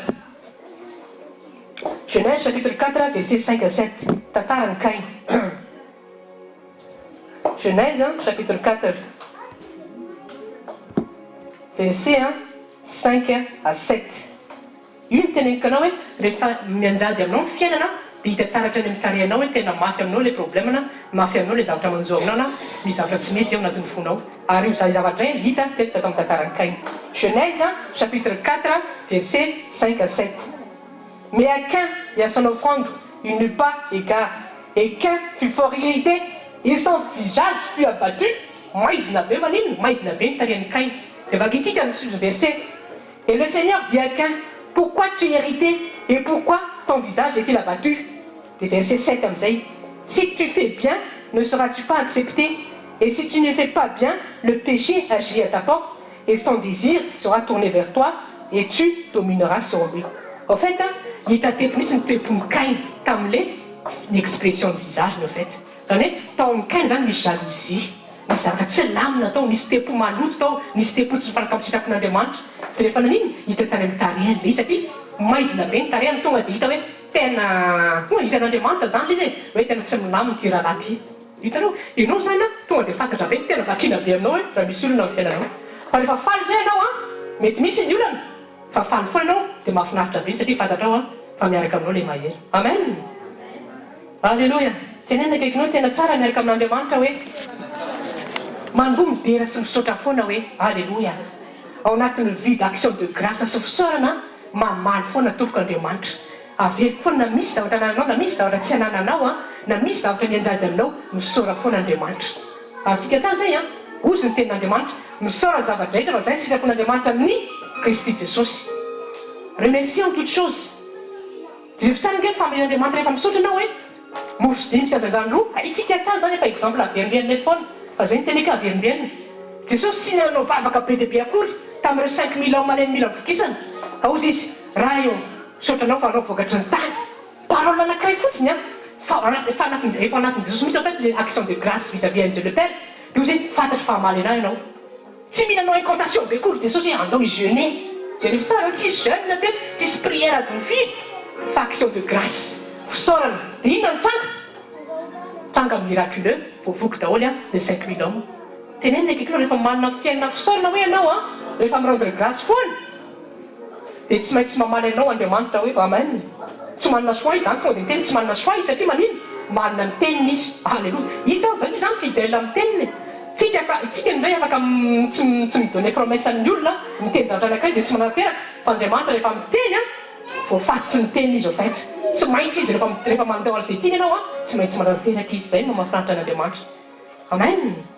Tenena akaikinao mifaly foana hoe midera foana hoe dia jereo tsara nge tantaran'i David tantaran'i David ianao miteny hoe za tena be olona be pasteur fa za miteny anao fa ny olan'i David tena tsy miteny ny olanao par rapport ny olan'i David. David tena nanana olana be dia be. Vao kely izy 16 ans dia efa nianjehan'ny Saoly mpanjaka. Satria jaloux Saul taminazy satria efa nomen'Andriamanitra promotion zany efa hita hoe le oin de Dieu. Nianjehan'ny Saoly izy. Nanana faniriana mihitsy Saoly hoe hamono azy Saoly. Nanana problème tokantrano David, nanana problème teo amin'ny zanany David, nanana problème teo amin'ny arméany David atao amin'ny Israël. Nefa amin'izao koa nefa nijerevo tsara rehefa maka ny psaume tsika. Au fait reny psaume rehetrarehetra reny problème niainan'i David fa navadiny sujet de louange sy prière ho an'Andriamanitra. Satria zavatra niaina mihitsy le izy dia hainy retranscrire anazy tanaty vavaka. Dia zay mba tonga reny psaume be dia be reny au fait reny psaume be dia be reny dia ça correspond aux différents problèmes que David a traversé dans sa vie. Izay ny resaka psaume en fait. Dia nefa ny ao anatin'ny psaume mahavariana satria misy problème hitantsika mihitsy ozy David mon cœur est affligé, je suis dans les liens de la mort. Misy be dia be an'izany anaty psaume zany hoe David zany tefa niaina zavatra tena hienjana mihitsy. Fa ny mahavariana sy ny mahafinaritra tao anatin'ny psaume misy espoir foana ao anatin'izy hoe je m'accrocherai toujours au Dieu de mon salut car je sais qu'il ne m'abandonnera pas. Zavatra ohatr'izany midera foana David ary tsy nagaga tompoko raha olona miavaka misy David ahafahan'Andriamanitra ny teny hoe nahita olona ary ko mifoka maraka ny David. David zany olona tsy monina mihitsy na dia nisy ary ny olana. Aucun moment zany David na dia efa tena fatiny tena tsy tafavoaka mihitsy satria tsisy zavatra milamina intsony ny fiainako efa nisaran'ny namako nisaran'ny sujet-ko satria nisy fotoana David tena esselé mihitsy dia tany amin'ny grotte tena tsisy olona afaka niankilana intsony. Fa jamais David mbola niabandonné hoe tena tsy hinan'Andriamanitra intsony na hoe saraka aminy fa hono izy ao anatin'izay aho izy mbola fantatra fa mbola iny hiderin'Andriamanitra ihany. Alléluia. Dia manino zay ny teneniko anao raha vao hanananao le tempo tsy possible Andriamanitra tsy tsangana eo amin'ny fizafiandrianany amaly anao. Nananan'i David zay tempo zay dia manino promotion sur promotion foana David avy eo mivoaka mpandeha foana izy tamin'ny zavatra rehetra izay nataony. Alléluia. Ao tsara tsika zay toizatsika ihany. Zay zany fifaliana zany anankiray manana foana zay attitude zay na misy zavatra anananao na misy zavatra tsy anananao manomboly foana mifaly. dia ianao mety mitena ahoana mifaliana anaty problème oui misy ahoana mifaliana anaty problème fa manombo fotsiny mifaly ataovy izy ataovy fotsiny le izy ianao maka décision personnelle mihitsy je décide d'être dans la joie malgré hoe ça fait pas sourire la situation fa za mitenao fa rehefa anananao zay décision sy zay pas zay manam-panao azy mifanamasina zay izy le izy zany le pas fotsiny le pas anao le mandrosiny fa rehefa anananao zay dia manosika anao tsikelikely fanamasina dia manino rehefa conseil anao izy dia manino mamaly anao amen hitantsika tamin'ny voalohany zany fa rehefa misy ny olana dia mila mivavaka zany tena important dia misy mila miazakazaka amin'Andriamanitra vakitsika indray tadidalana anankiray indray ahafahana miaraka amin'Andriamanitra ahafahana tafavoaka rehefa miaraka amin'ny Jesosy anaty olana vakitsika amin'ny Acte chapitre 13 verset 2 Acte chapitre 13 verset 2 Asan'ny apôstôly toko fahatelo ambin'ny folo andininy faharoa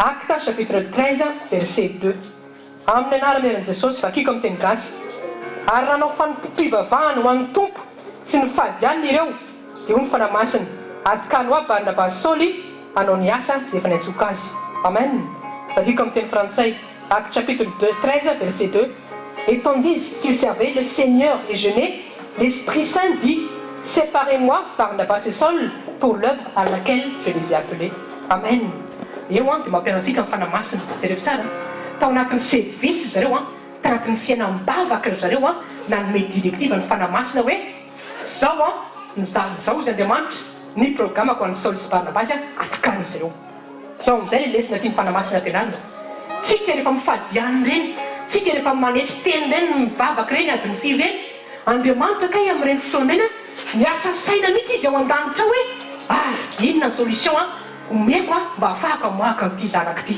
zay tenena akaiky hoe zay le fanompom-pivavahana hoe zay le service anaty prière tsika zany mitendry hoe ohatra mivavaka ihany nefa tsy miova amin'ny fiainana tenena akaiky hoe ajanono zay zavatra fiteny zay androany hoe halleluia aza miteny za mihitsy ohatra mivavaka ihany nefa tsy miova amin'ny fiainana tenena akaiky hoe mivavaha foana mandrakiriva tsoreraka zay ny tenin'Andriamanitra ianao zany raha mbola tsy mbola mivary ny olona dia mivavaha foana fa anatin'ny fidélité anao iny zay le fanompom-pivavahana na service dans la prière et le jeûne tsy maintsy mamaly anao Andriamanitra tôt ou tard amen mifanomponao hitan'Andriamanitra io tomboka amin'ny anaran'i Jesosy le minao mivavaka ianao io le mifikitra aminy io lefa na dia mbola tsy hitanao ary le solution Andriamanitra mihitsy mitsangana hitady solution anao zay teto rehefa amin'iny rehefa ny jeunesse sy prière ny disciple tonga dia niteny ny fanamasina zao ny directive zao misy programme spécial atokanina Paul sy Barnabas zao ny antom-pisiny makarizy asika tsara zay amin'ny fanamasina zany conseillentsika koa rehefa mivavaka sy mifadianitsika marina zay misy directive spécial nefa antsika mila mifanamasina tsika tsy tafavoaka tsika raha tsy misy directive Saint Esprit tenena akaiky mila mivavaka sy mifadianina hoe oui tandray misoadiny zany zavatra any mila hitsy t-shirt mba ahafahan'ny l'esprit mitombo foana anatsika satria tsika olona ara-panahy amen tsy nateraka amin'ny nofo tsika fa nateraka amin'ny fanahy zany hoe mila sakafo ara-panahy mila teny zay mivavaka amin'Andriamanitra ozy dia mivavaka amin'ny fanahy sy ny famarinana nefa fifandraisana amin'Andriamanitra egalina vavaka ara-panahy alleluia tsy maintsy mivavaka ianao hoe amin'ny anaran'i Jesosy amen azakamo tsy ianao mivavaka hoe tenena kely azakamo mivavaka hoe faraka mivavaka ianao hoe dia tsy mamaly anao Andriamanitra oui zany morana izy tsotra be simple be izy rehefa averina foana zany fa izy dia attitude mihitsy nitakina aminao io zao vavaka ianao mifadiana ianao Andriamanitra manome solution anao amen exemple anankiray indray Zacharie vakitsika ny baiboly tantaran'i Zacharie sy Elisabeth Luc chapitre 1 tao anatin'ny fanompona tao anatin'ny service koa namaly tamin'ny fomba sy takatry ny sain'Andriamanitra ny Zacharie sy Elisabeth Luc chapitre 1 manomboka verset 8 Luc chapitre 1 Luc chapitre 1 manomboka verset 8 à 11 amin'ny anaran'i Jesosy jerevy tsara manomboka verset 8 et il arriva pendant qu'il exerçait la fonction de prêtre devant Dieu selon l'ordre de son rang que selon la coutume de la fonction de prêtre ce fut son tour d'entrer pour brûler l'encens dans le temple du Seigneur et toute la multitude du peuple était dehors en train de prier à l'heure de l'encens verset 11 il y a eu des solutions miracles et un ange du Seigneur lui apparut se tenant debout à droite de l'autel de l'encens. Et lorsque Zacharie le vit, il fut troublé et la peur tomba sur lui. Mais l'ange dit-lui, n'aie pas peur, Zacharie, car ta prière a été entendue et ta femme Élisabeth t'enfantera un fils et tu appelleras son nom Jean. Amen. Tata la tête des autres.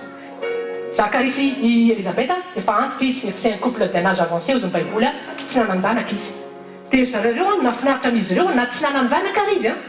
Tsy mba nireo niain'Andriamanitra mihitsy. Ozy ny tenin'Andriamanitra rehefa makitsaritsika amin'ny Lucas chapitre 1 hoe ils étaient droits, ils étaient intègres, ils suivaient pas à pas les commandements du Seigneur. Zany hoe na tsy mivaly ary zany mivavaky Zacharie sy Élisabeth hoe tsy nananjanaka izy tamin'Andriamanitra. Tsy niempêché azy mihitsy zany hanompo an'Andriamanitra. Dia jereo ilay izy, jereo ny vaovao mafaly. Nisy fotoana amin'izay mety efa raraka, tenenaka mety efa raraka hoe fon'ny Zacharie teto. Fa ny fidélité tanatin'ny fanompony no amalin'Andriamanitra azy. Amen.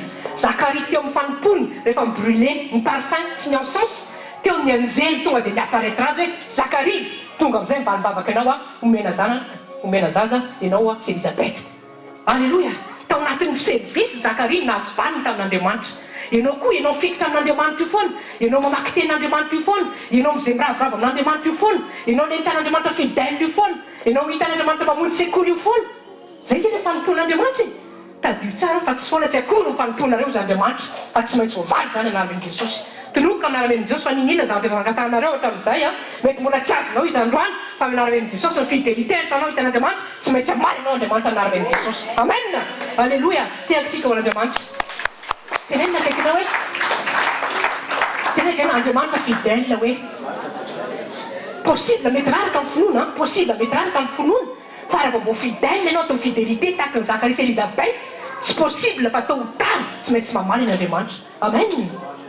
Fa ny tena tsara kosa aloha manam-ponona, tsy maintsy velona tsara ny fonona sady fidèle, zany hoe parfait en toute chose zany. Amen. Alléluia. Ao tsara tsika ao arantsika azy dia anankiray attitude secret anankiray anatoloka anareo rehefa fomba fivavaka koa le izy zavatra fomba fivavaka mahafinaritra be ary mampahomby be fa natony fanamasina. Philippiens chapitre 4 dia tiana manarantsika azy. Philippiens chapitre 4 manomboka verset 6. Manomboka androany rehefa ataonao ty zavatra ty mahomby ianao satria avy amin'ny fanamasina ilay izy. Philippiens chapitre 4 manomboka verset 6 à 7. Philippiens natoko faefatra andiny fahenaka hatramin'ny fahafito. Vakiko amin'ny voalohany amin'ny teny frantsay. Ne vous inquiétez de rien, mais en toute chose par la prière et la supplication avec reconnaissance, faites connaître vos demandes à Dieu. Et la paix de Dieu, qui surpasse toute intelligence, gardera vos cœurs et vos pensées par Christ Jésus. Amen. Ne vous inquiétez de rien. Ne t'inquiète de rien, oui. Ny mpolo moa Andriamanitra miteny zany aza matahotra.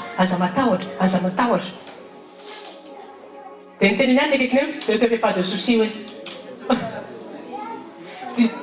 Ansika tsara, Paul tsy niteny fotsiny izy ne vous inquiétez de rien na ne vous faites pas de souci.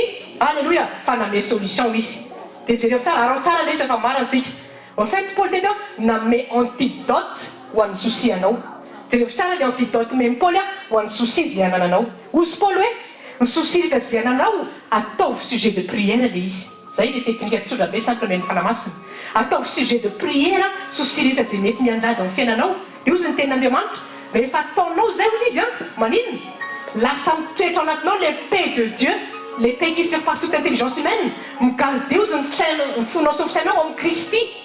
Dia nefa rehefa tafatoetra zay paix zay ninona preuve na mbola tsy résolu le izy faly foana ianao. Dia nefa rehefa faly ianao tsy maintsy résolu le izy satria maninona ao anatinao zay le dibony fifaliana. Amen. Zay teny Paul ne vous inquiétez de rien, mais en toute chose, zany hoe name solution izy. Faites la prière, la supplication avec reconnaissance. Dia eto misy zavatra anankitelo eto efa nampianariny mpanompon'Andriamanitra antsika any ty fa velokely. Misy zavatra anankitelo eto tokony atao. Voalohany indrindra mila mivavaka. Tenena akaiky mila mivavaka aloha voalohany indrindra. Mivavaka dia communion miaraka amin'Andriamanitra. Tenena akaiky communion miaraka amin'Andriamanitra mivavaka hoe miadorer an'Andriamanitra tokony mivavaka. Dia jereo tsara nge tsika rehefa mivavaka tsika rehefa mivavaka tsy tonga dia mangataka fa jereo tsara miexaltentsika n'Andriamanitra raha eny masina tsara indrindra aminaran'i Jesosy tsara ianao tompo mpanjanaka ianao maheno zavatra rehetra zay kely miexalte sy miadore an'Andriamanitra tenenina kainao zay le izy hoe fa misy fotoana tsika diso vavaka fa suppasentsika ny etape tonga dia ny fangatahana nefa ny ten'Andriamanitra amin'ny teny hoe mila mivavaka aloha le mivavaka tompoko ao miresaka amin'Andriamanitra ny communier amin'Andriamanitra miadore amin'Andriamanitra mihitra amin'ny relation amin'Andriamanitra asika tsara zay zay mivavaka ny faharoa dia hoy izy faites tous des supplication tompoko requête rehetra zay tianao hoentina amin'Andriamanitra supplication mety misy souci amin'ny fiainanao eo amin'izay izy deuxième partie ny asa hoeto amin'Andriamanitra amin'izay izy zay hoe déchargez-moi tous vos soucis je prendrai soin de vous ninina amin'izay zany fankatanao ato amin'Andriamanitra oui Andriamanitra tena vonanero azy inona mety mianjady aminao inona souci anao any ampiasanao fiainatokantranonao eo amin'ny relation anao amin'ny hafa abora amin'Andriamanitra amin'izay le izy dia teneno aminy raha ianao izy fa zay le izy mivavaka aloha miadore sy miexalte dia maninona zay vao misy ninona zay vao misy fangatahana dia hozy izy complété maninona amin'ny action de grâce tenena akaiky misy ordre le izy hoe fandendany mavoantsika tonga dia miao an'izao Andriamanitra tsy miadore sy miexalte akory sy manakatra azy nefa rehefa men'Andriamanitra zao hoe rehefa miaraka amin'Andriamanitra ianao maninona mila mivavaka aloha c'est-à-dire l'exalter l'adorer l'honorer dia zay vao mandeha ny fangatahana fa ndray tsy avadimbaditsika izy tenenaka amin'Andriamanitra koa zany misy ordre ary mila rana hoe mila rana le ordre tenenaka mila rana le ordre satria Andriamanitra koa Dieu de l'ordre parce que de désordre alléluia amen mazava tsara ny tenenina fa minay nitsika fangatahana aloha dia nandray ny adoration ary tsy misy akory miao an'izao Andriamanitra jereo ty fiainako marary fa tsy misy akory le fisaorana sy action de grâce dia tsy mamaly Andriamanitra alléluia Andriamanitra miteny hoe adore-moi en premier exalte-moi manino élève-moi deuxièmement tu peux maintenant adresser tes prières envers moi dia ozy izy aza sarana mihitsy zany amin'ny fisaorana ny zavatra rehetra manomboko zao rehefa ataonao appliquenao io Philippiens 4:6-7 io amin'izay ordre zay takin'Andriamanitra zay tsy maintsy mamaly anao Andriamanitra satria teny le izy ke zavatra tsotra anatin'ny tenin'Andriamanitra tsy zavatra secret be fa androany ohatran'ny sokafa fanamasina fotsiny ny fomba favatsika fomba fiarantsika amin'Andriamanitra dia rehefa appliquentsika zay satria tenin'Andriamanitra maninona tsy maintsy misy miboatra alleluia tenenina akaikinao valy olona androany hoe amen na tiany olona tsy tiany olona tsy maintsy mitsoka izy androany anaran'i Jesosy amen satria tetiny tenin'Andriamanitra tetiny fanan'Andriamanitra eo amin'ny tena zay misy fanan'Andriamanitra misy ny fanafahana amin'ny anaran'i Jesosy afaka ianao anaran'i Jesosy raisy ny vahaolana anao ny entomodinao androany alleluia valy olana anaran'i Jesosy amen tia atsika ho amin'ny tenin'Andriamanitra alleluia alleluia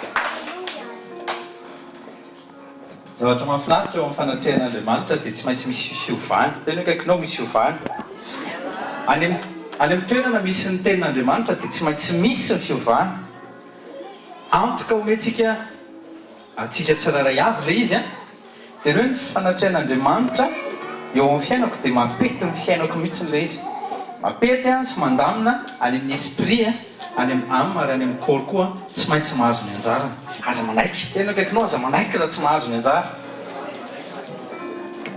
pendant le tour teny teo tena isolako an' Jesosy dia nandinika ny tarehanareo tsiraray avy fa tena tsy taky ny idiranareo mihitsy ny voahanareo tena manana assurance à 100% ny akabiasa ohatran'ny nanao zao dareo tandreo fanampimeziny fanamasina mihitsy mahafinaritra mihitsy izy au fait le izy mpanopon'Andriamanitra rehefa mitarika anao ohatran'ireny midécrispe mihitsy tsy haiko na fiteny zany na tsy fiteny décoincé zay tena tsy ohatsony le ohatrany crispe nandritsy n'iny semaine iny satria lasa daholo le izy tena akaikinao zay le mitondra eo ampelantanan'Andriamanitra ny eta mavesatra toy izy pasteur Onja teo hoe vakiny eny amin'ny tavanao misy problème andray raha mahatao zany ouais tonton taty marina mafy tsy tonga dia efa tsy kina fotsiny sisa inona indray no ambara manaraka eo zao koa olombelona vetivetiky nareo marina mihitsy zay zavatra zay pampanay rehefa zoka olombelona fa efa sitra pampanay efa ao amin'ny Jesosy izy pampanay rehefa misy olana zay mianjady azy any ampiasana na ohatran'izay dia izy nahitana azy ao ambony fandriana dia misalobona tsy misy tsy miteny tsy mila profeta tsy mila profeta izy tsy mila onction de prophétie ianao na onction de prophète dia fantatra azy misy problème mandray tsisy vola indray zay tsisy vola indray zay papa dia tonga dia efa tsisy samiteny eraka ny trano tonga dia manaraka an'izay daholo numéro ny tout le monde dia igny koa dia mifampilonjolonjo daholo jereo ndray jereo zay papasy lehilahy rehetra ao dia tenena akaikinao tandremy fa manaraka anao daholo ny akonanao hoe anao tena misadresse amin'ny lehilahy mihitsy ny satria lehilahy nitako mipapako nitako dia dia monjomonjo daholo tout le monde mandrapitraka amin'ny papanay ao indray dia rehefa voafalifaly izy milamina mifandria milamina mifandria dia tsy teo izy fa lasa miazakazaka na ohatr'izany alors misy tepo a tena tokony ialana mihitsy zany le tepo zaza tena kaikinao zay le zaza ny problème misy dia le sms tamarainy le problème anie misy tsy azo lavina le problème fa tsy maintsy atrehana le problème tsy maintsy atrehana ny goliata tsy maintsy tapahana ny lohany fa tsy maintsy niatrika davida mba nanehoana andriamanitra ny vonahany tena kaikinao betabe ny havanao hoe betabe ny mpiaramonina aminao mahitanao mandeha sekoly nefa tsy miova mihitsy ianao azonareo amtika tsy miova mihitsy misy manaramaso betabe ny antsika reo mety tsy tonga eto izy fa ianao misy manaramaso olona avy any Madagasikara olona avy Madagasikara avan'izy menadara eo manaramaso anay akaikika nefa nisy tsy tonga mihitsy eto na tonga aty Frantsa tsy tonga mihitsy fa manaramaso ry zareo comment satria tia no hita le hoe ohatrany ahoana tokoa le Andriamanitra reny zay le nitenentsika hoe tamin'ny omaly dia andaso aloha ametram-panontaniana vetivetika izy indray zao mba manaraka an'le question réponse ary efa kely aloha ary aizany sasany eny raha omaly aloha tsy omeko tsiny le omaly satria mbola nisy zavatra mety mifanindry tena kaikinao mba akona kitiava ny olona averiko foana le izy ny olona rehefa tia fahalalana dia mametram-panontaniana foana izy ao anatiny ao dia liny izy tia androso dia mametram-panontaniana izy ao anatiny ao dia rehefa mahita olona mahafantatra izy za tsy ohatra hoe za mahafantatra fa rehefa mahita olona mahafantatra izy zany hoe misy professeur atsika zao saint esprit rehefa mahita olona mahafantatra izy dia manino manangatana tena tsy azoko le ohatran'izao tsy azoko le ohatran'izao satria te ilina androso izy fa ny olona tsy lina mandroso sa tia mistagna efa ampiaranga ty situation ty eo manao tanana posy izy aza mba tia fiainana stagna zany fa zany ny fitombohan'ny fahararahana zany ny fiainanao zay le nitenentsika tamin'ny sekoly famanoana fana miala amin'ny toerana passablentsika mitendre vers perfection amin'ny lafiny rehetra tena hoe amin'ny lafiny rehetra zany hoe toute situation miala amin'izay situation passable zay foana passable avy any amin'ny baka passable nahazona master passable mba nahazona asa passable mba nahazona trano non ça suffit tena kaikinao ça suffit ianao amizay le tedavina ianao amizay le leader ianao amizay le tompony le premier promotion io zay te hoe miova ny tarehantsika rehefa mivoaka amin'ny fanatrehan'Andriamanitra dia mba ataovy tazomy zay toute la semaine hoe Andriamanitra satria ny asoronao tamiko izay mazefatra zay mitsangana amizay tsika azafady dia andao miary teny amiko hitanao le mavesatra ny soronao tamiko le mazesatra hoe lasa mivadika fitsikina izy efa tsarovy fa za fa nandresao toy zao izy Jesosy tsarovy betabe ny manao botox amina amin'ny kristiana botox fotsiny forsena fotsiny le fitsika dia me hoe mifalio izy pasterona to kalizy masifina aza esorany amizay zay produit tsy ilaina zay fa naty fola izy aloha voalohany indrindra hira ataontsika hainy tompo ny zavatra rehetra hain'izy hainy tompo ary ny zavatra rehetra koa hainy mino dikan'izay mitoetra tsara naverin'Andriamanitra tamin'ny mpanompo ny teo ny teny mba hampijoro nofinonao ao anatin'ny tiry ty dia concentrez-vous amin'le parole dia hitanareo tsara hoe ohatrany ahoana ny aman'Andriamanitra azy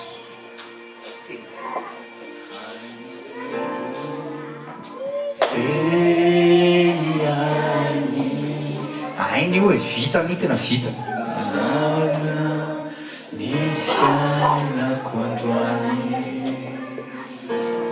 Ai ny tompo eny any ny manafaka amizay manjo ay eny any tenainy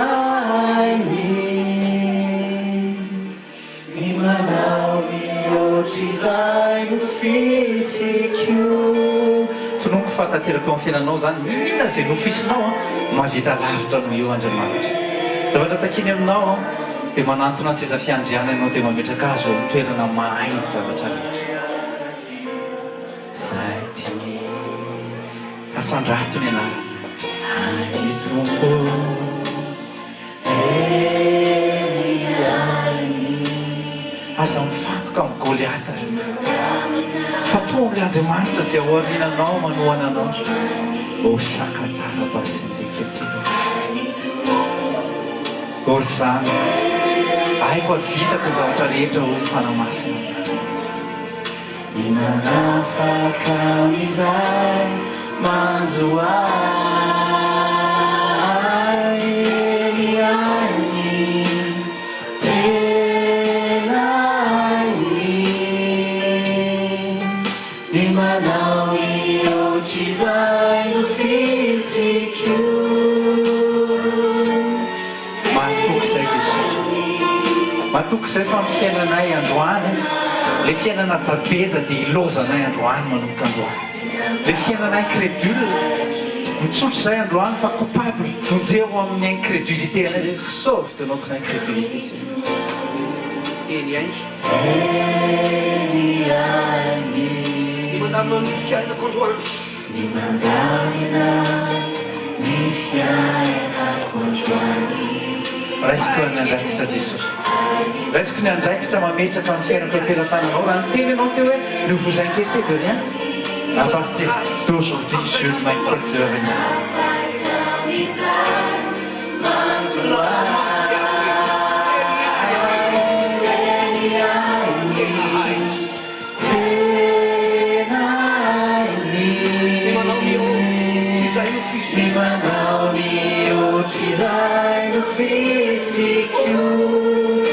Jesosy tianao izay manana nofo, tianao izay manana nofonofo miaraka aminao. Saotra Jesosy hoe fanongotanao indray izay nazesatra rehetra tao amin'ny fiainanay androany. Ary ny zioga noho ny onction du Saint-Esprit dia vaky amin'ny anaran'i Jesosy.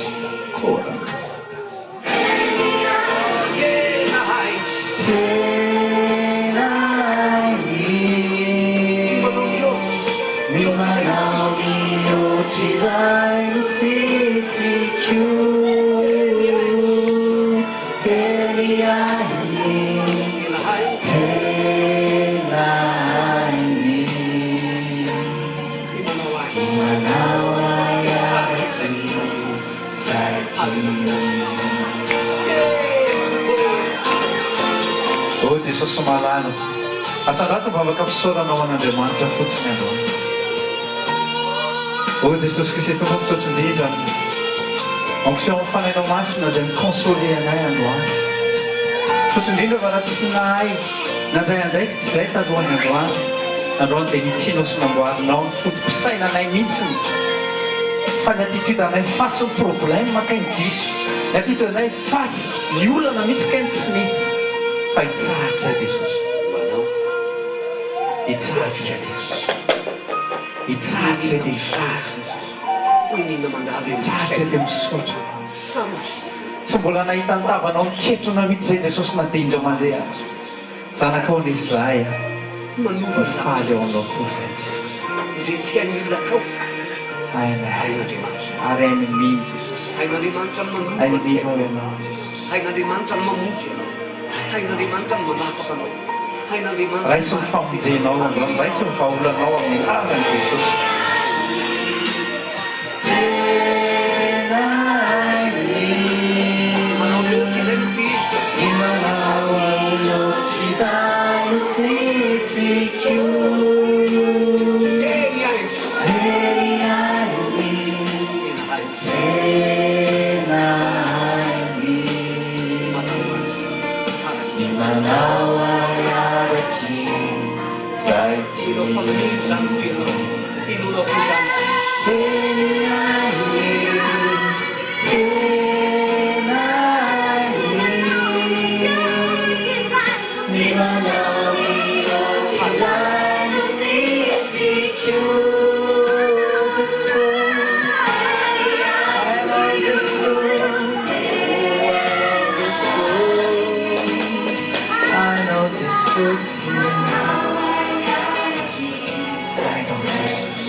tenenao akaikinao indray a tenenao akaikinao raha mino anao hoe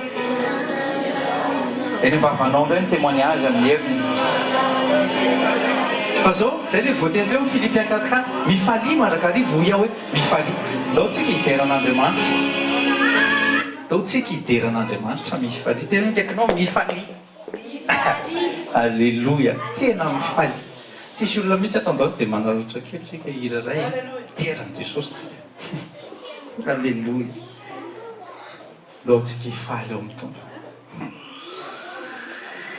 alao hitsana daholo zay hitsana any lao anondrotra mihitsy ny fanahy masina hatrany amin'ny fakany mba tsy hipetraka tsony zany alleloia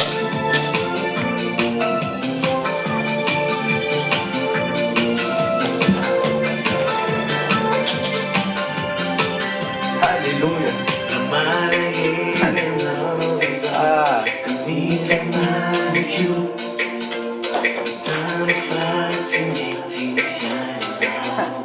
alaminy io e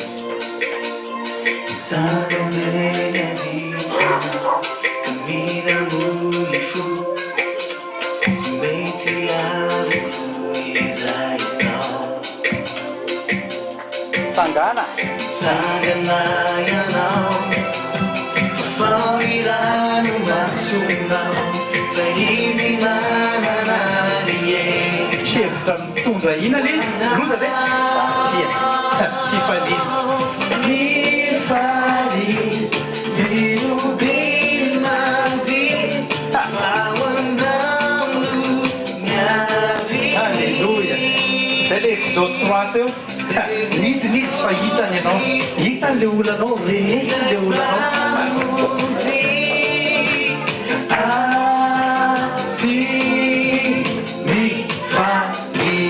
tsy fifaliana fosena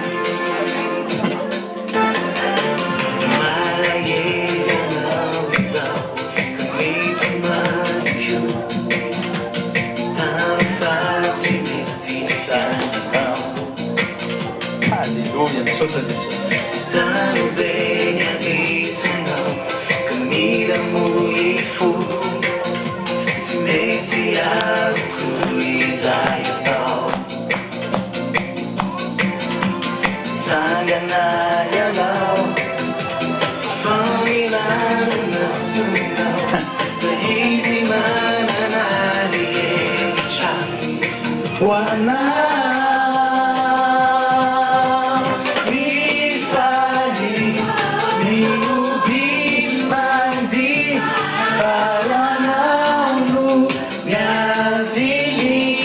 tonga foana telo zany Jesosy androany aiza naiza vendrona telo amin'ny anarako teo foany tsy tonga foana zany izy mahavita zaratra ny Kristy ianao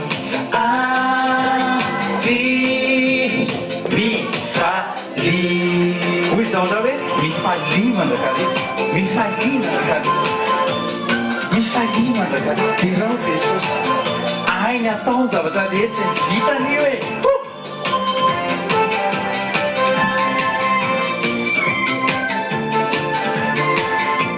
alleluia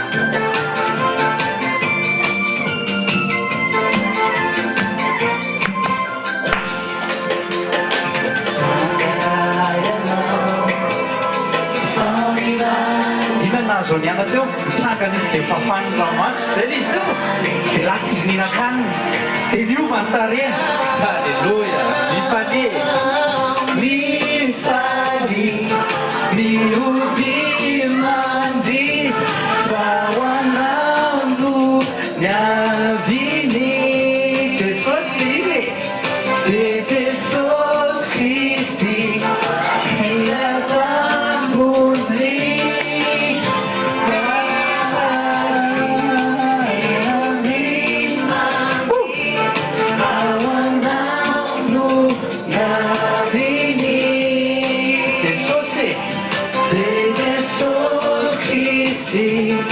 ilampamonjy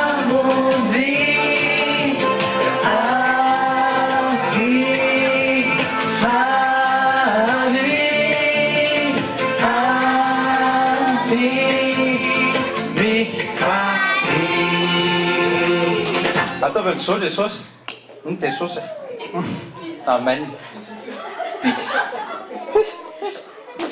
non tena tsy zao le tadidio e Jesosy ane zokinao e dadanao ny Andriamanitra aza misalasala mihitsiny zana koa rehefa manantona azy tsy misalasala mihitsiny dia mba aza misalasala koa rehefa manantona azy zay sotsodrano aminaran'i Jesosy mandehana aminara-maherin' Jesosy Kristy tompo raisy ny consolation fanay masina eto amin'ny fanatrehan'Andriamanitra velona ilay Andriamanitra rainao voalaza teo misy falia hoy izao indray hoe misy falia mandrakariva dia zao koa ny ten'Andriamanitra teo ary mbola ampatsahiviny antsika indray ne vous inquiétez de rien raha zanany ianao rehefa tafiditra ao anaty royaume ianao dia ne vous inquiétez de rien taky ny olona anankiray izay ipaye billet aller retour Madagasikara Paris na Paris Madagasikara dia mihoatra lavitra noho izay ny vitan'Andriamanitra satria efa ao anatin'ilay paky daholo ny zavatra rehetra sahaza anao ao anatin'ilay vol ny toerana analany ianao androany io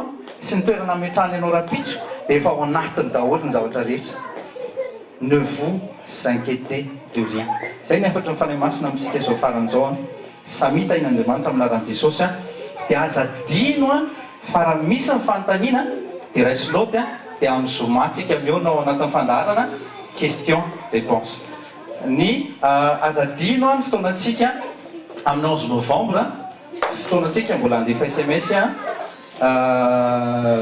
férié io tena tsisy miasa mihitsiny férié io dia hiarakitsika mbola mimetraka amin'ny adresy ionana sy ny zavatra rehetra atao amin'ny semaine amin'ny 12 ho anareo vehivavy misy fionan'ny femme deux fois ihany koa manantona taty mirindry nareo mbola misy instruction ihany koa nomena zay dia samita in'Andriamanitra teneno akaikinao dia teneno mahereza dia mifalia mandrakariva samita in'Andriamanitra fa ny fahazavan'Andriamanitra matozao fa fahazavan'Andriamanitra matozao nareo amen azadino ny trano kely ery amin'ny farany ery arak'izay abe any ao am-ponareo samita in'Andriamanitra tompoko peace